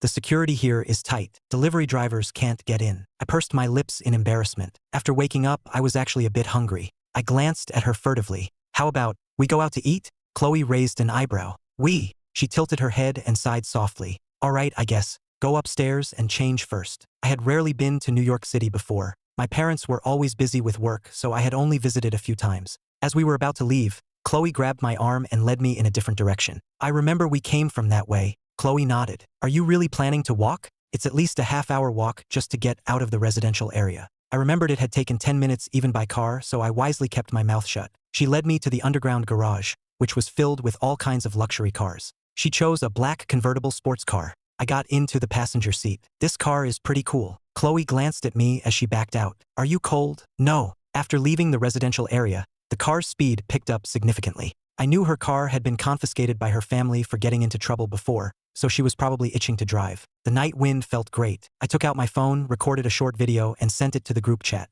Chloe caught it out of the corner of her eye, and a slight smile touched her lips. But when she saw Noah's profile picture on the screen, her expression instantly darkened. She had added Noah before too. "Is your phone that interesting?" I thought she was being completely unreasonable. "Why do you care?" She went back to her cold silence. I could tell she was unhappy, but I couldn't be bothered to ask why. The car stopped at a red light, and she was the first to break the silence. "What do you want to eat?" "Up to you. You know this place better after all." In the group chat, Noah sent a picture of a starry night sky. Chloe let out a sour, cold laugh. "He really is your good confidant." "You're just sour because you don't have any friends," I retorted sarcastically. "At least better than your friend." Chloe turned to stare at me. "Why the attitude? Your confidant isn't even here." Her tone was so infuriating. I turned my head and decided to just ignore her. The car pulled up to a high-end restaurant and I followed her out. A manager in a uniform came out to greet us. I gave her a questioning look. Chloe walked ahead calmly. "What are you looking at me for?" "This is the old man's business." I rubbed my slightly cold arms and followed her silently. Inside, we sat at a corner table, and a waiter handed us a tablet to order. "The Creekstone Farms cold-smoked steak." The words were out of my mouth before I could stop them. I regretted it instantly. That was Chloe's favorite. I quickly changed my order. "Actually, I'll have the house special grilled lamb chops instead." I looked up at her. "What do you want to eat?" A corner of Chloe's mouth lifted. "One Creekstone Farms cold-smoked steak." The restaurant's AC was blasting. I'm naturally sensitive to the cold, and after the windy drive, my arms were covered in goosebumps. Chloe suddenly stood up. "I'll be right back." With just that, she strode away on her long legs. I sat there waiting quietly. My phone vibrated. It was a message from Mason. Just as I finished replying to him, Noah messaged me too. "Are you still out? It's windy at night, stay warm." I quickly typed back, "Just out for a late night snack." The restaurant's AC is too strong. I'm shivering right now. Noah replied quickly. Ask the waiter for a shawl. Be careful not to catch a cold. Before long, Chloe returned to the restaurant, carrying an elegant paper bag. Seeing me still staring at my phone, her expression grew even colder. The two of us ate in silence, the atmosphere icy. I took a sip of warm water, not bothering to try and liven things up. Chloe suddenly spoke. So, to be clear, you're the grandson of the old man's sister? I choked on my water and quickly grabbed a napkin to wipe my mouth. My grandpa and my grandma aren't actually blood-related, I explained seriously. Chloe's deep eyes stared at me. Then why did you really come to New York City? I hadn't decided where to go for the summer, and I was worried about my grandma being alone, so I came along to check on things. I tried to make my tone sound as natural as possible. After dinner, as we reached the door and I was about to push it open, Chloe suddenly pulled me back. She took a dark gray men's cashmere shawl out of the paper bag. Without a word, she draped it over my shoulders. I was stunned for a moment. Where did you get this? I just bought it, she said, adjusting the edge of the shawl with one hand. You bought it? Why didn't you say so earlier? I looked up at her, confused. I was just putting it on you anyway. She turned her head away, but the tips of her ears were slightly red. Her awkwardness made me want to laugh. On the way back, Noah sent a voice message which I accidentally played on speaker. Ethan, are you back yet? Remember to drink some hot water when you get back. Noah's voice was a bit hoarse. Chloe's grip on the steering wheel tightened, and the atmosphere in the car instantly dropped. Your confidant is so thoughtful. I could tell from Noah's tone that something was wrong, that he seemed to be in some kind of trouble. I quickly typed to ask him what was going on. Noah only replied, just some family trouble. It's fine. You get some rest. I sighed and didn't press further, knowing his family situation was always complicated. The car came to a smooth stop in front of the villa. We're here, Chloe's cold voice sounded. I put away my phone and got out of the car. The next morning, after washing up, I went downstairs for breakfast. Grandma Grace and Mr. Anderson were both there. Good morning, Mr. Anderson. Good morning, Grandma. Mr. Lewis was about to go call Chloe, but she came downstairs on her own. She pulled out the chair next to me and sat down. Mr. Anderson looked at her with some surprise. His granddaughter was usually so rebellious, but today she was surprisingly well behaved. Mr. Anderson stared at me for a moment and then suddenly asked, Did you and Chloe know each other before? My hand holding a spoon paused. Before I could explain, Chloe cut in. We've known each other for 4 years. Mr. Anderson laughed heartily. You're a good kid. Chloe is a stubborn girl. You must have put up with a lot. I bit my lip, not knowing how to respond. But Chloe turned to look at me and, for the first time ever, said, I'll take good care of Ethan.